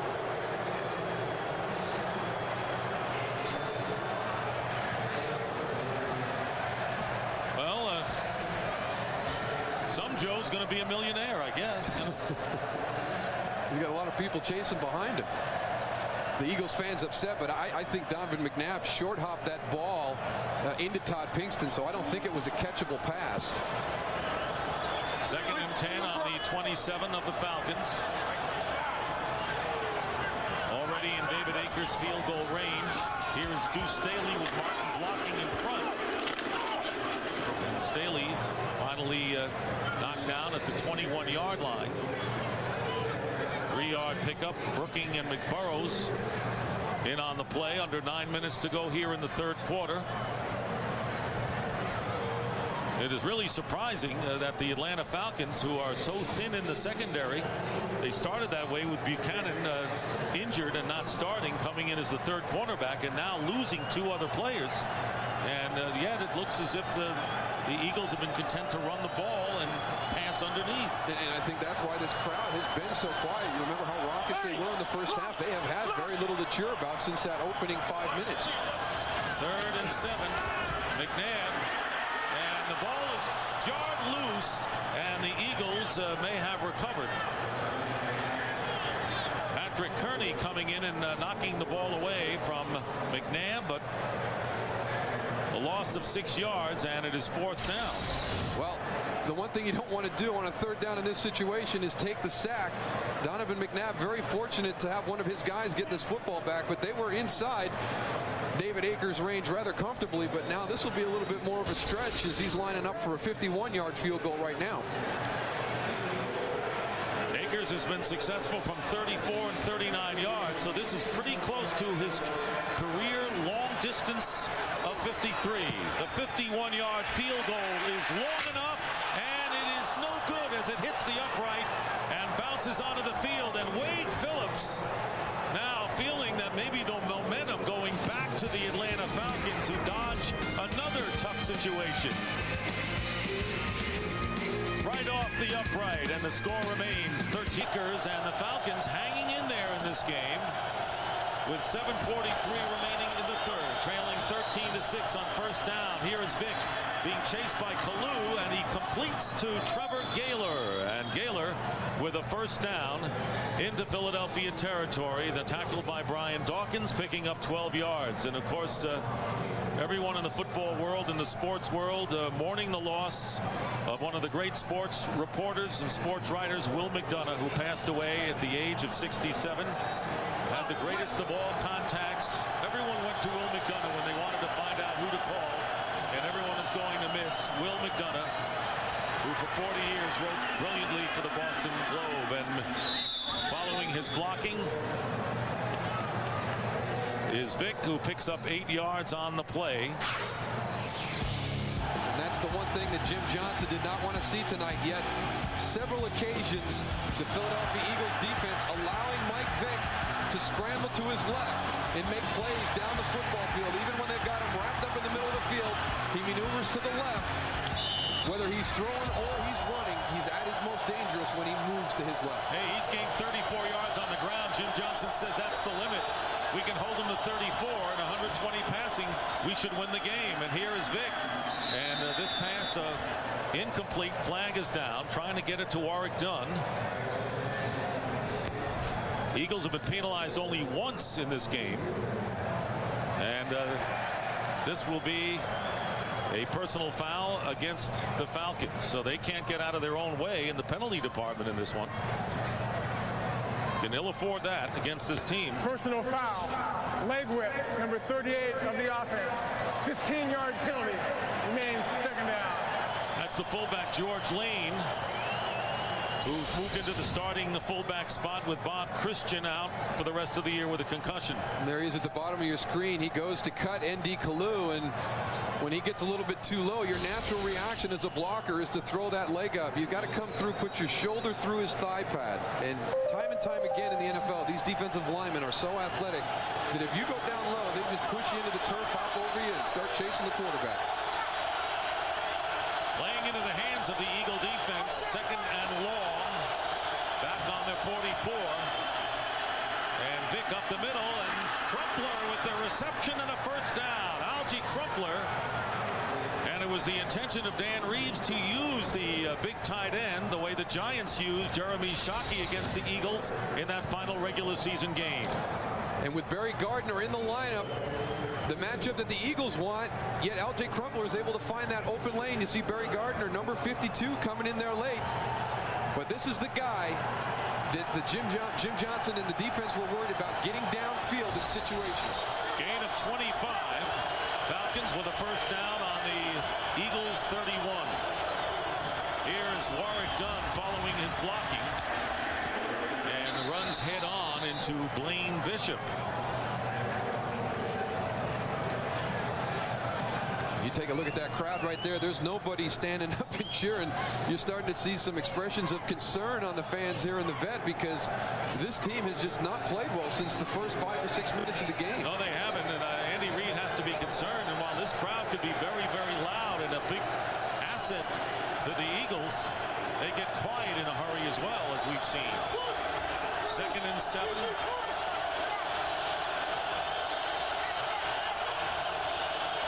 Vick remains very calm despite the early adversity in this game, and this pass completed to Dunn underneath, shy of the first down by a couple of yards, and it's Brandon Whiting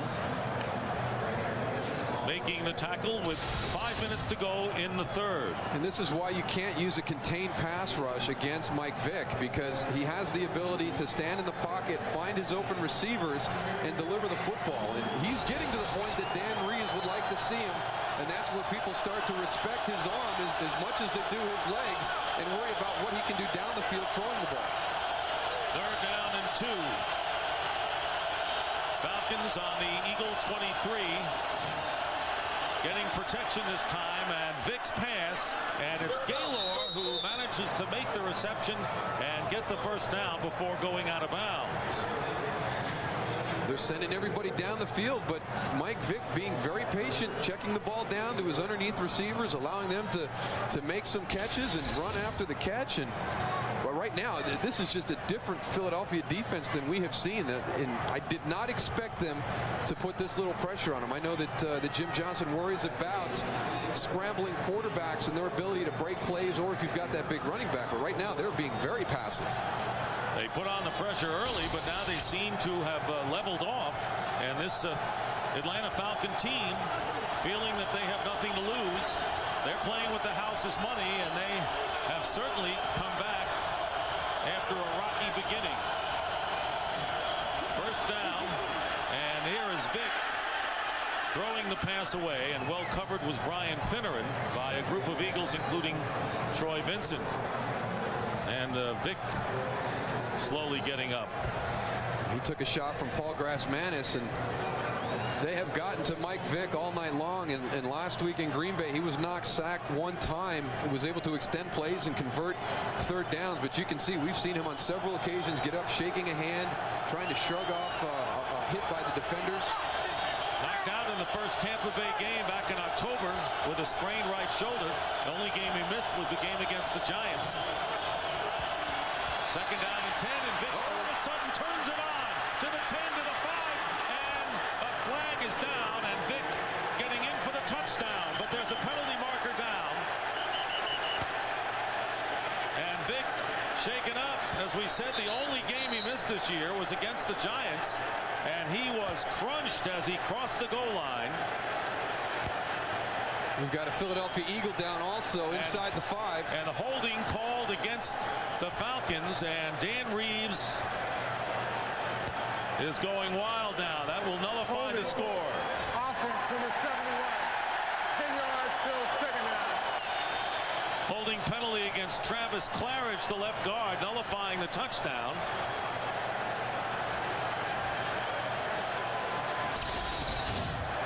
Travis Claridge, number 71, the left guard, working against Darwin Walker. He beats him quick. You can see he's got his arms wrapped all the way around him. A good call by the officials, but now Mike Vick has nothing but open real estate in front of him. Brian Dawkins coming out of nowhere with the hit, and he is shaken up, as is Mike Vick.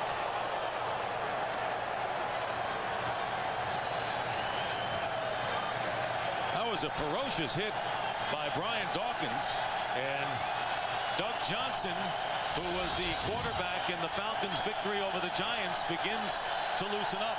Well, watch him just come into the screen from the left side. Boy, he just comes in at 100 miles an hour. Puts a shot right on Mike Vick's ribs. I did not even see Brian Dawkins in the picture. He just comes all the way across the field. Look at him explode into Mike Vick. Hits him at full speed.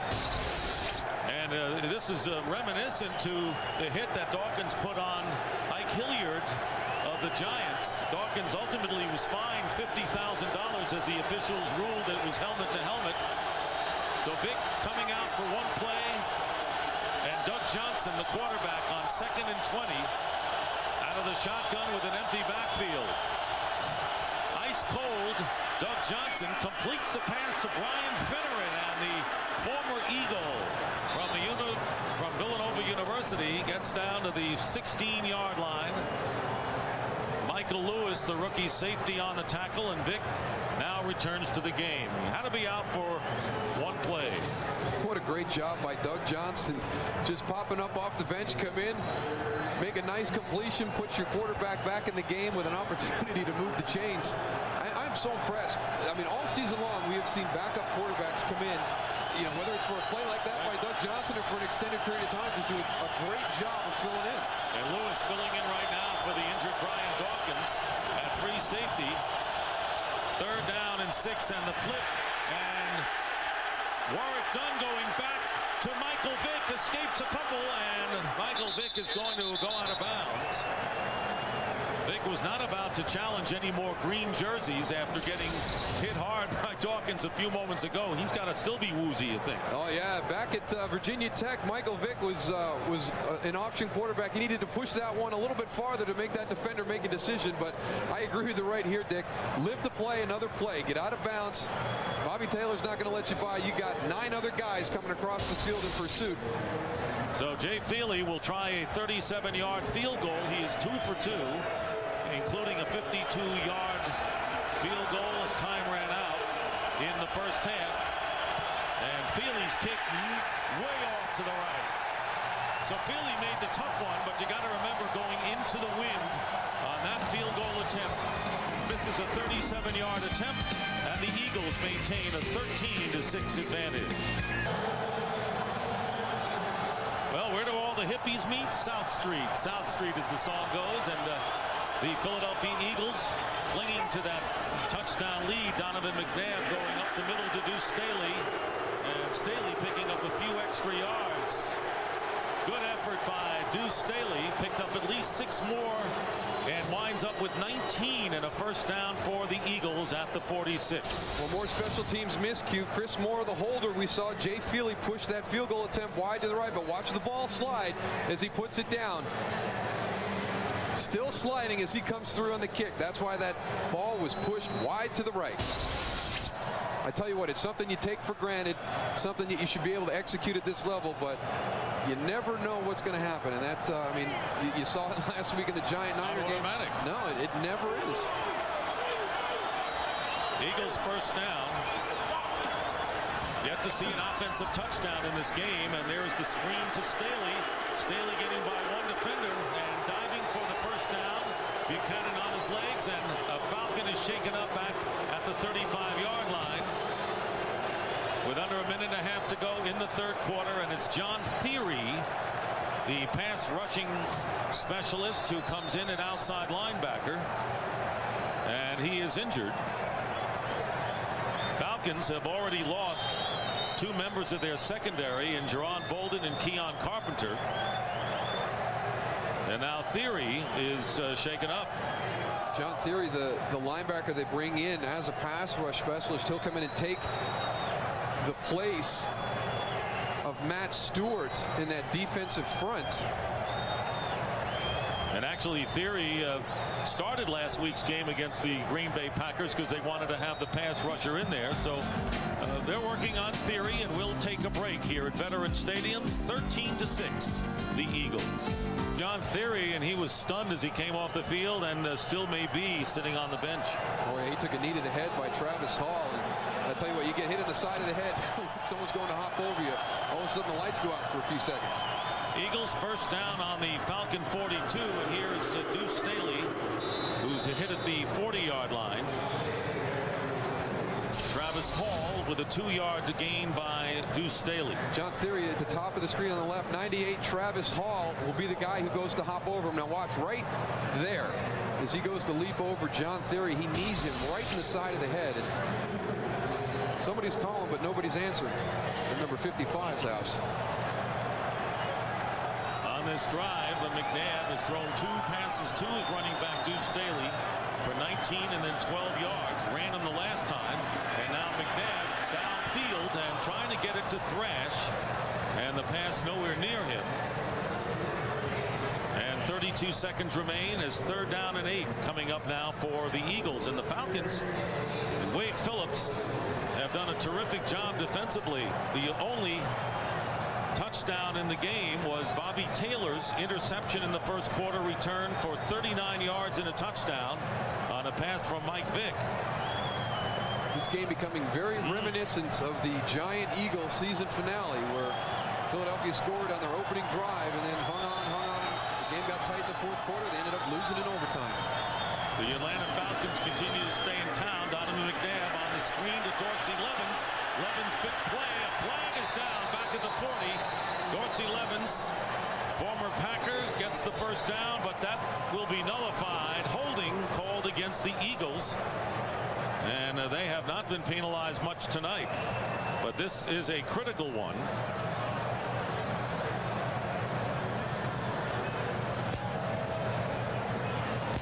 Holding, offense number 76. 10 yards remains, 3rd down. John Welburn, the left guard. That's only the 2nd penalty called against Philadelphia.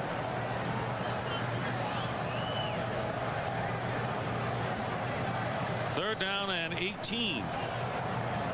We talk about critical penalties, Daryl. Instead of a first down, 3rd down and 18, and the ball back at midfield. Well, we saw the Atlanta Falcons continually shoot themselves in the foot in the first quarter. Now Philadelphia picking up where they left off here in the 3rd quarter. Had great field position this entire quarter and haven't been able to do anything with it. And time running out in this 3rd quarter. Here is Donovan McNabb, and the pass wide open, Cecil Martin, and he'll be tackled at the 3rd in the 3rd quarter. The Eagles will not get the first down as we go to the 4th. Philadelphia 13, Atlanta 6. As we go to the 4th quarter, and the Eagles will kick it away, and if they had tried a field goal, it would be into the wind, so they missed that opportunity there. But I'll tell you what, you made a point about how this game eerily for the Eagles, similar to that Giant overtime game when the Giants kept shooting themselves in the foot, yet hung in there in the game and finally won in overtime. And Philadelphia can't be comfortable with a 7-point lead at this point. Well, not when you got Michael Vick as the quarterback on the other football team, and they just continually have opportunities to kind of take advantage of this football game and haven't been able to do so yet. Allen Rawson will let it bounce, and the Eagles all around the ball will down it inside the 5-yard line.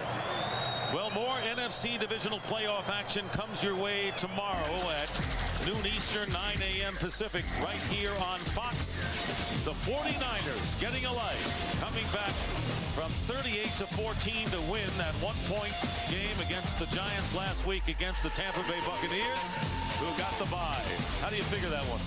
Well, that's going to be a good football game, and the way you beat the Tampa Bay Buccaneers, and Philadelphia's been able to do it the last few times they played, is run the ball right at them. And with Garrison Hurst and Kevin Barlow, that needs to be the approach for the San Francisco 49ers. And don't forget Terrell Owens, always a big factor. He's a big game receiver. Brian Dawkins, who got knocked out of the game on the last defensive sequence has returned to the lineup for the Eagles. 1st and 10. And Vick faking to McNabb, completing to Algie Crumpler. And Crumpler getting it out close to the 1st down with Bobby Taylor making the tackle. So Mike Vick getting out of danger a lot better in the 2nd half, Moose. And I think a little bit is Jim Johnston seems to have backed off in his pressure package, and really no reason. They were very successful in the 1st half, but it goes back to what we were talking about. The longer you let Atlanta stay close and only be one play away, these guys are playing with a tremendous amount of confidence. They should not be in this football game right now. They've hung around. They've got nothing to lose. And the Eagle defense has let up some from the pressure that they exhibited early in the game. 1st down on the 17, and the handoff, and an ill-fated handoff as Warwick Dunn is tackled as he gets the ball by Paul Grassmanis and loses 5. Paul Grassmanis, one of the guys in that tackle rotation. And again, it looks like just another missed blocking assignment. He comes scot-free from the defensive tackle position. It looks like we had linemen pulling both directions. Keenan Forney pulling to his left and Travis Claridge pulling to his right. We almost had a head-on collision right in the backfield. And Warwick Dunn may be shaken up.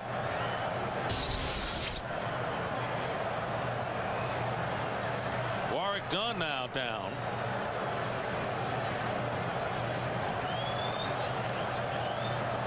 Well, it's just unbelievable for the Atlanta Falcons, the number of players that have gotten hurt this evening in this football game, and the severity of the injury, and a lot of these guys haven't been able to come back into the football game.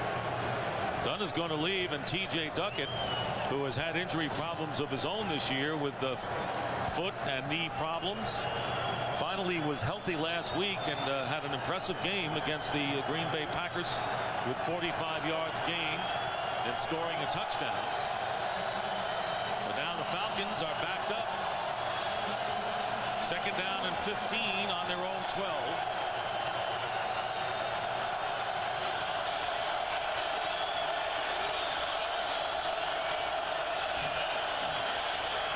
And Vick stepping up and flips it up the middle to Duckett. T.J. Duckett, the big running back, and Duckett will get the 1st down. So a good 1-2 punch that Dan Reeves has with a healthy Duckett and Warwick Dunn, who right now is not healthy and out of the game. An 18-yard gain on the shuffle pass up the middle, so to speak. Mike Vick is just such a heady guy for making only his 2nd playoff start. And T.J. Duckett, now this is your big physical between the tackle runners, showing a little bit of a burst right there. You don't want to let number 45 get going downhill. Falcons have it up to the 30-yard line early here in the 4th quarter. And they go to the big back again. And Duckett diving forward to the 36, picking up 6 yards.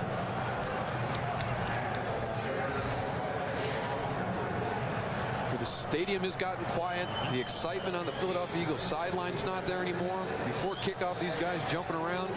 Well, as you pointed out, this is just the first step for the Philadelphia Eagles. They have made great strides every year. 2 11-5 seasons, 12-4 last year. The Eagles got to the championship game, had the lead against the Rams. This year, it's Super Bowl or a fizzled season as far as they're concerned.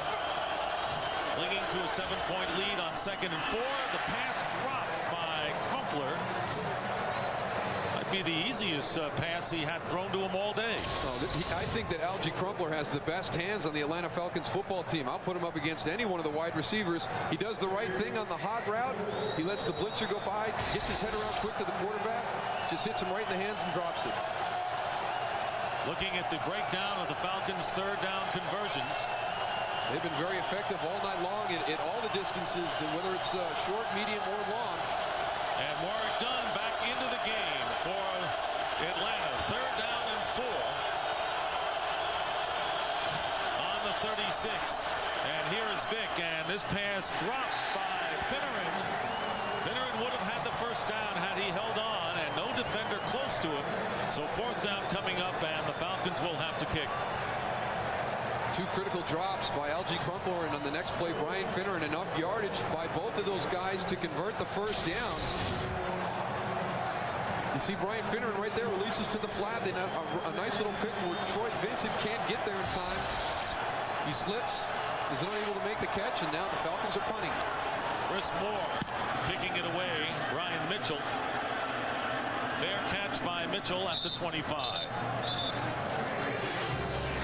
13-6. We have not had an offensive touchdown in this NFC Divisional playoff. Chile, Philadelphia, Dick Stockton along with Daryl, Johnston, and Ron Pitts. 12:08 remaining in the fourth. Our game today produced by Bob Stenner and directed by Sandy Grossman. Eagles with a first down on their 25, leading 13-6. Donovan McNabb, his first appearance in 8 weeks, taking off and will be corralled by Keith Brooking after picking up 3 yards on the play. McNabb ran for 19 yards in the first quarter to prove he was able to run a bit. Got hit a couple of times, but in the first half was pretty sharp in the passing department, but the offenses have just fizzled on both sides here in the second half. They really have. Neither side able to generate any type of consistent offense, and both teams affording opportunity after opportunity for each other to be successful, but nobody at this point really wants to reach out and take this game. It's been hanging in the balance now for almost 30 minutes. Yeah, and since they're not playing solitaire, you'd have to say that the defenses have really held the fort in this game. Second down and 7. And on the reverse, here is Thrash. Gets away from one defender and then is decked. And it is Sam Rogers who makes the play, and Thrash loses 5. And the crowd not at all pleased with the Eagles offense at this point, with some boos emanating. 93 Sam Rogers, the top of your screen, does a nice job of doing his responsibility in that defense. He does not chase the play going away from him, puts himself in great position to get James Thrash as he comes around on the reverse.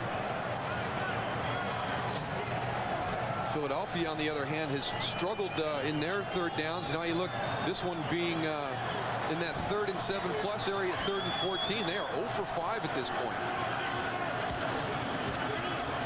And there is the screen pass to Dorsey Levens, and Levens gets the first down, so they finally convert. A long 3rd down situation, picking up 17 yards on the screen. First down, Eagles close to the 40. It was funny talking to Keith Brooking. The guy that he was worried about more than Deuce Staley was Dorsey Levens. He felt that being a big back, he was still nifty and had the moves to do a lot of things that Andy Reid asks the running backs to do in this offense, and converts a critical 3rd down right there on the screen. And you remember, Moose, that Carell Buckhalter went out with an injury during the mini camps, lost their best ball carrier, and then they acquired Dorsey Levens, and along with Westbrook and Deuce Staley, who had a big year, really made up for the loss of that. They give to Levens, and Levens stopped for no gain in the middle, bringing up 2nd down and 10. These are a pesky Falcons team out there. The way it was looking at 13-0 in the second quarter, this game had signs of a blowout, considering how effective the Eagle defense is all season long, but they have hung in there. There you see how the yardage story has gone, and Atlanta right now has the edge over the Eagles. Atlanta, one of the better teams in the NFL at controlling the clock, and one of the top teams in the NFL in time of possession, and that's the case this evening. 3rd in the league in that department. 2nd down and 10. McNabb up the middle, and the pass is caught by Staley and hit immediately, leaving him 4 yards short of the first down. Chris Draft was all over Deuce Staley. So 3rd down and 4 as Brian Westbrook coming into the game.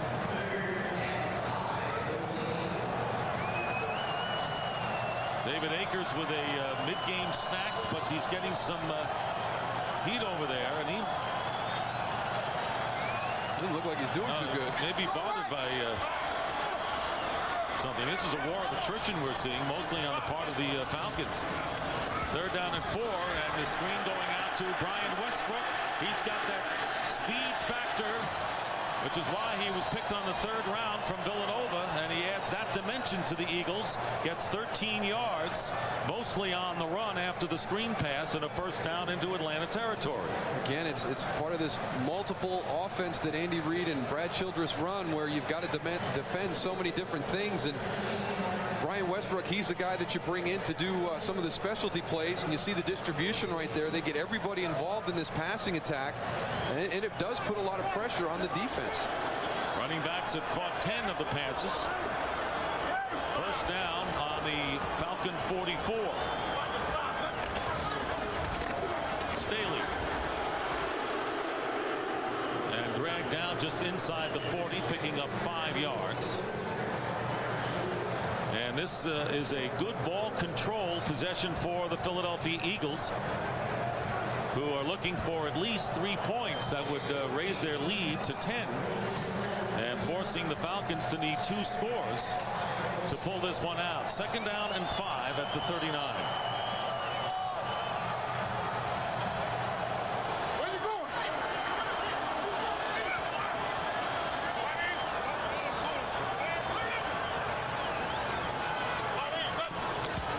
And Thomason, the tight end, in motion. And this pass caught by Pinkston. And let's see if he gets the first down. Try to keep his balance before hitting the sticks. And it'll be close, and he appears to be about a yard or so short. What a great catch by Todd Pinkston. Donovan McNabb finds him late, puts a lot of zip on that ball. It's on the back shoulder. He does a great job of getting around to catch that. You see Matt Stewart sliding in with the tackle over on the sideline, but great concentration and a great effort to go and pull that one off the back shoulder. So third down and 1 in a terrific exhibition of ball control for the Eagles, using up the time.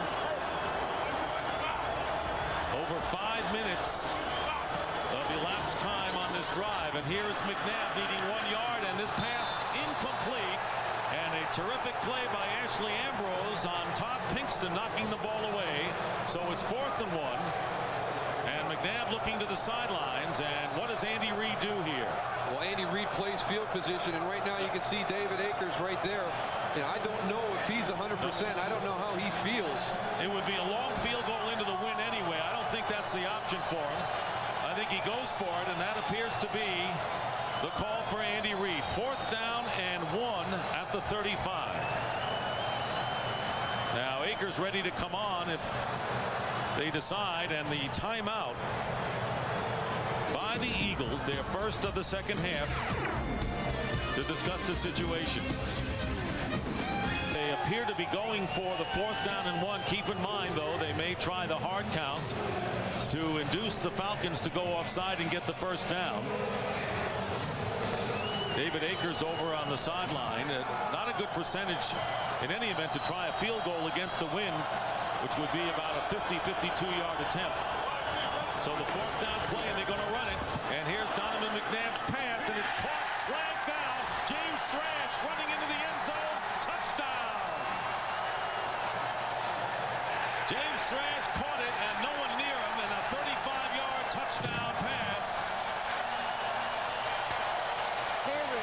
Defense number 22 is declined. Our first offensive touchdown of the game. Gerald McBurrows holding on the play, so a 35-yard touchdown pass will go. What a great block by Deuce Staley to seal the corner. Andy Reid goes for it on 4th down and 1, and they hit it big for a touchdown. I tell you, it goes against everything he has done this evening. He's been playing field position. He takes a shot. Look at the block by Deuce Staley to get Donovan on the corner. Akers' extra point is good. And so a huge possession of ball control, resulting in a touchdown for the Eagles, who lead the Falcons 20-6. Back here at Veterans Stadium, and this crowd cheering as the Eagles have opened up a 20-6 lead. James Thrash, who has been Donovan McNabb's favorite receiver, has only caught 2 today, but they were for 42 and 35 yards, the last for the touchdown. As you saw the scoring drive, 10 plays, 75 yards, and a 20-6 lead, putting the Falcons in a big hole. And Allen Rossum returning Akers' kick to the 31-yard line. And with 6:20 to go, the Falcons really have to unleash all their weapons to try to get back into this game.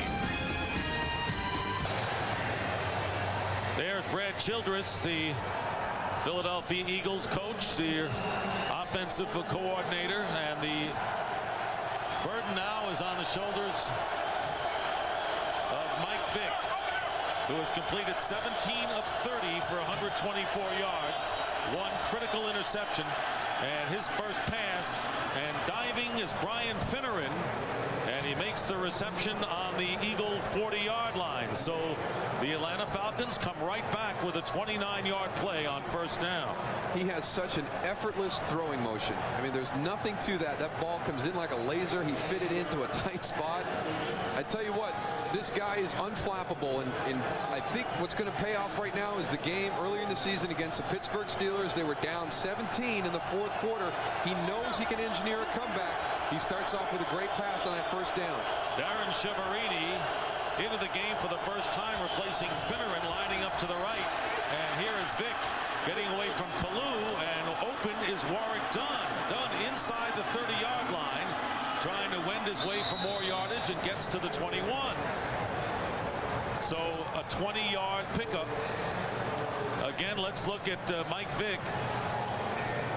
And the goal that Jim Johnston said, if we can hold Mike Vick to 120 passing yards, 34 rushing yards, we should win. Well, he has exceeded the passing yards, and right now, Jim Johnston's team has not allowed a touchdown. Falcons have not gotten into the end zone. First and 10 at the 21.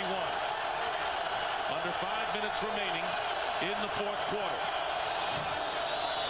And the option play to Warwick Dunn, not very fluid, and as a result, a loss of one on the play. Barry Gardner shadowing Dunn all the way to make the tackle. Mike Vick looks a little bit rusty on those option plays. We saw one a little bit earlier where he didn't push it to the guy on the end of the line to force him into a decision. That one, he got a little bit confused.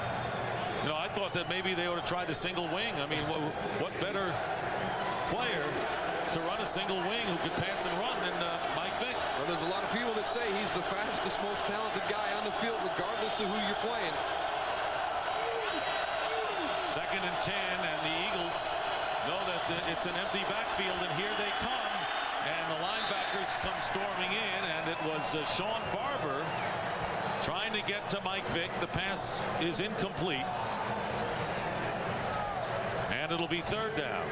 Well, this is what Jim Johnston's defense is all about. They'll let you into the red zone area, but the one thing that they do not do is give up touchdowns. They take a lot of pride in forcing you to kick field goals. Scoring defense and creating turnovers, the two most important things to Jim Johnston. It's all he cares about. Takeaways and don't get in the end zone. Forget about the other stats. Third down and 11. And here is Vick. Swings it out, and Warwick Dunn unable to make the play.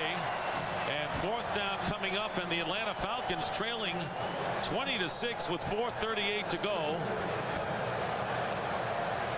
Will have to go for it. They need 11 yards, and their fourth down play coming up. This is an area that they have struggled in the last few weeks of the season. They did a good job against Green Bay last week, but they continue to struggle in the red zone again this evening. The Falcons have to get the ball to the Eagle 11. And here is Dunn, and the pass caught by Finneran. They're not going to make it. Finneran stopped by Al Harris, and the Eagles will take over on downs with 4:32 to go in the fourth quarter. And you might say the Philadelphia Eagle lead appears to be in solid shape right now. Well, when you get into a 4th and 11 situation, it's going to be very difficult to get the yardage because Jim Johnston is going to bring all the pressure he can, force the quarterback to throw the ball hot, short of the sticks, and make the receiver run with the ball after the catch to convert that first down. Coming up after the game, except for those of you on the West Coast, stay tuned for your late local news and Man TV.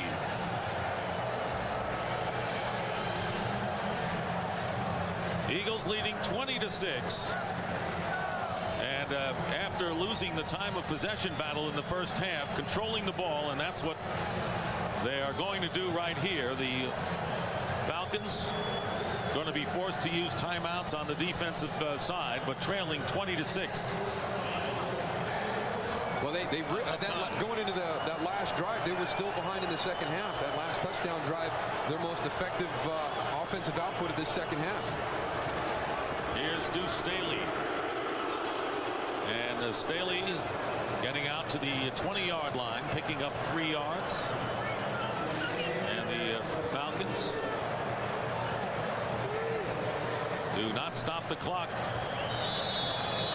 And now they do. So they let it about 12 seconds tick off before calling their first timeout.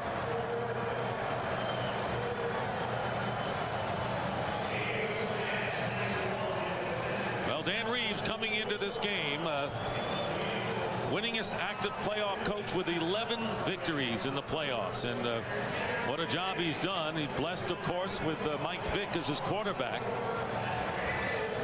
3 losing seasons in a row, turned around this year by the Falcons, who were in the Super Bowl before those 3 losing seasons. And that was a surprise campaign for them. But I think the Atlanta Falcons, who may see their playoff trail come to an end in this game, Moose, have a lot to look forward to with a quarterback who's got to be right at the top for most exciting in the league. Oh, absolutely. And you can't take away from anything that the Falcons have accomplished this season. And if this game finishes the way that it is right now, it's still a great year for the Atlanta Falcons, especially after what they did last week. I don't think anybody gave them any chance of beating the Green Bay Packers at Lambeau. They found themselves coming in the vet with nothing to lose, but just had made too many mistakes this evening. And the pitch to Staley off the right side. Deuce Staley trying to get first down yardage, and may have it. But more important, staying in bounds and keeping that clock rolling. Deuce Staley with a tremendous second effort tonight in many plays. His numbers are not glittering by any stretch. 36 yards rushing. And the Falcons calling their second timeout. Well, when Donovan McNabb broke his ankle in Week 11, the Eagles were faced with a crisis that some teams would have been blown apart after such a loss. Instead, the Eagles came together during a critical 7-day period. You lose a Donovan McNabb, and remember at the time people said this is a one-man team going to the second string, then the third stringer, and going 5-1 the rest of the way. And he was the one guy who was the steadying influence during that period. And the one thing he said about his football team is they just never dropped their level of play. He didn't believe that they raised it, but everybody joined together to prove to everybody that they were not a one-man team. First down on that last play, and Deuce Staley. And there you're looking at the owner of the Atlanta Falcons, Arthur Blank, who has to be very disappointed. But, you know, when you look at a team that had 3 losing seasons and you come here, you beat the Green Bay Packers, become the first team ever to win in Lambeau in the playoffs, coming against the #1 seeded team. I think he's got to be very happy, and you can see that he is. The newest owner in the National Football League, Arthur Blank. And you can see he goes over to see how Jerome Bolden is doing right there. So not only a guy who's got the entire city excited about everything that the Atlanta Falcons are doing, but cares about his team. How about Donovan McNabb with a rating of 103 in this game? Yeah, and he was supposed to be rusty coming into this football game. So it was just amazing the way he got off to the start. And you know, I agreed with what Wade Phillips was going to do at the beginning of the football game. Let's see how mobile he is. Let's see how that leg feels. And I tell you, maybe more important than him getting off to a good start throwing the football was that big scramble off the goal line that kind of showed everybody, hey, he's back. We don't have anything to worry about this evening. And I think he showed a lot of people what he was in that Arizona game when he played the entire game with a fractured ankle, stayed in the pocket, and riddled the Arizona Cardinals. Under 4 minutes remaining in the game, and Deuce Staley reversing direction. And Staley's going to get another first down. Deuce Staley picking up 8 yards and eating up a lot of time. Well, I'm going to disagree with Keith Brooking. This is the guy that I'd be worried about if I was playing the Philadelphia Eagles. To me, he is just unbelievable. He never gives up on a play. He finishes his runs. I mean, he made that all on his own. And some of the games where the Philadelphia Eagles have had great days running the football, a lot of those yards come by Deuce Staley breaking tackles and extending runs down the field. Andy Reid is blessed by a terrific defense. And Remember, this offense scored more points than any team in the Eagle history, of 417 this year. So that's pretty good balance. And then you add on to the special teams. Thus the #1 seed. The Eagles gave up only 3 points against Dallas in week 16. Lost to the Giants in overtime, but allowed only 10 points in that game. And holding the Atlanta Falcons without a touchdown tonight. They are probably one of the more complete teams in the NFL throughout the season and now into the playoffs. It's really hard to find a weakness in this group, but very efficient offensively, a very intimidating defense with their style of play, and John Harbaugh has done a great job of elevating the Eagles special teams into some of the top units in the NFL. Falcons cannot stop the clock, and a steady diet of Deuce Staley, and this will get us down to the 2-minute warning. Well, the Philadelphia Eagles on the brink of advancing to their 3rd NFC championship game and still trying to erase the bad taste of last year's 5-point loss to the St. Louis Rams. 2 minutes remaining. We'll be back. Remaining, and the security is in force here as let's take you back to the big plays of the game. Bobby Taylor's 39-yard return of an interception from Mike Vick gave the Eagles a 7-0 lead. And then Donovan McNabb and James Thrash, and no one to beat down the middle for a 35-yard score. And now the motorcycles and the horses coming on for security, and it brings back memories of this very stadium of the Philadelphia Phillies in the 1980 World Series when they beat the Kansas City Royals, and the horses came on for security purpose there. Well, why not? There's going to be another game at venerable Veterans Stadium. This place will close down after next week's game. Deuce Staley with a gain of a yard, and now it's just a matter of time. Well, how much do statistics mean? And what is the most important one of all, Moose? The final score, right? It only matters about points, and the big difference, 1 turnover for the Falcons, and the Philadelphia Eagles get 7 points off that turnover. But yeah, it's all about scoring, and we talked about Jim Johnston and his belief on the defensive side of the ball. You want to come down into the red zone. If I hold you to field goals, I feel pretty good with our offensive group and our special teams that we're going to be able to win the football game. Falcons won the battle of the numbers, except the one at the top of your screen, 20-6. And the Eagles call a timeout. 1:14 remaining.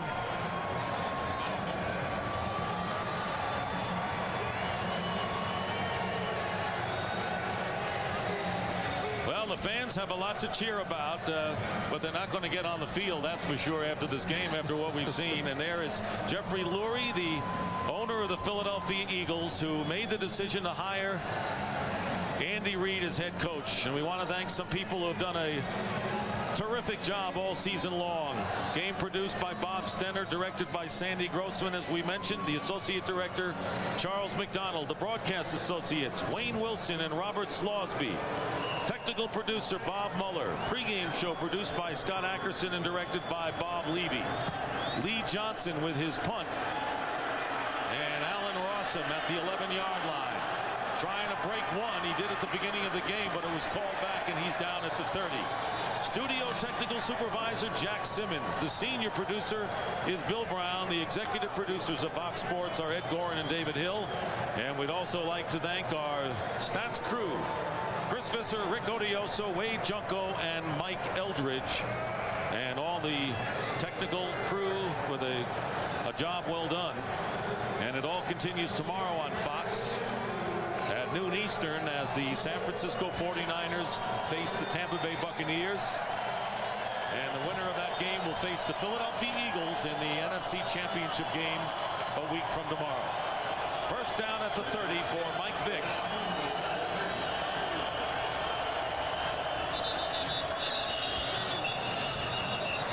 And we'll have a false start penalty. I'll tell you what, Mike Vick certainly established himself as a quarterback that a lot of teams are going to have problems matching up with.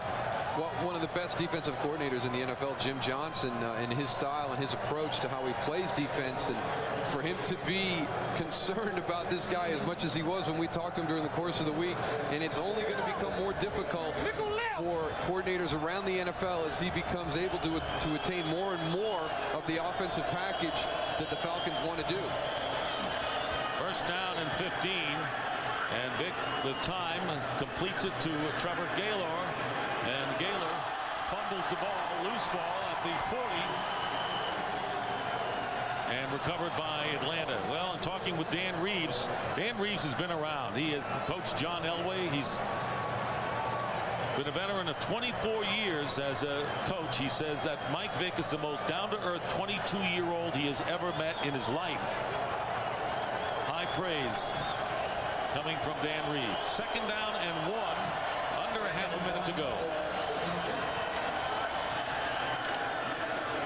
And Finneran flips it to Crumpler, and a flag is down with 18 seconds on the clock.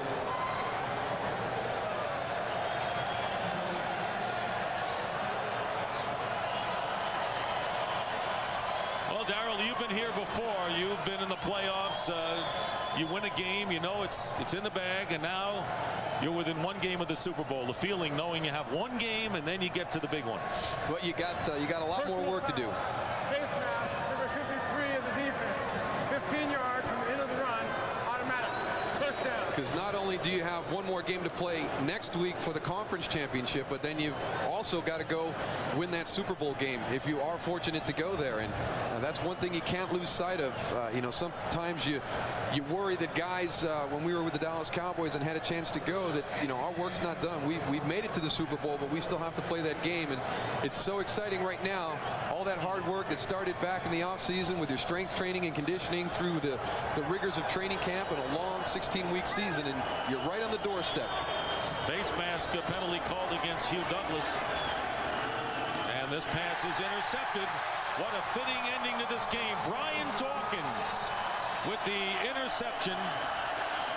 So the game, big play starting with Bobby Taylor's interception for a touchdown, and Brian Dawkins putting the cap on this one with an interception. And there you see the Falcons and the Eagles. There was Andy Reid talking with Warwick Dunn, who very nearly, as you pointed out, signed with the Eagles as a free agent.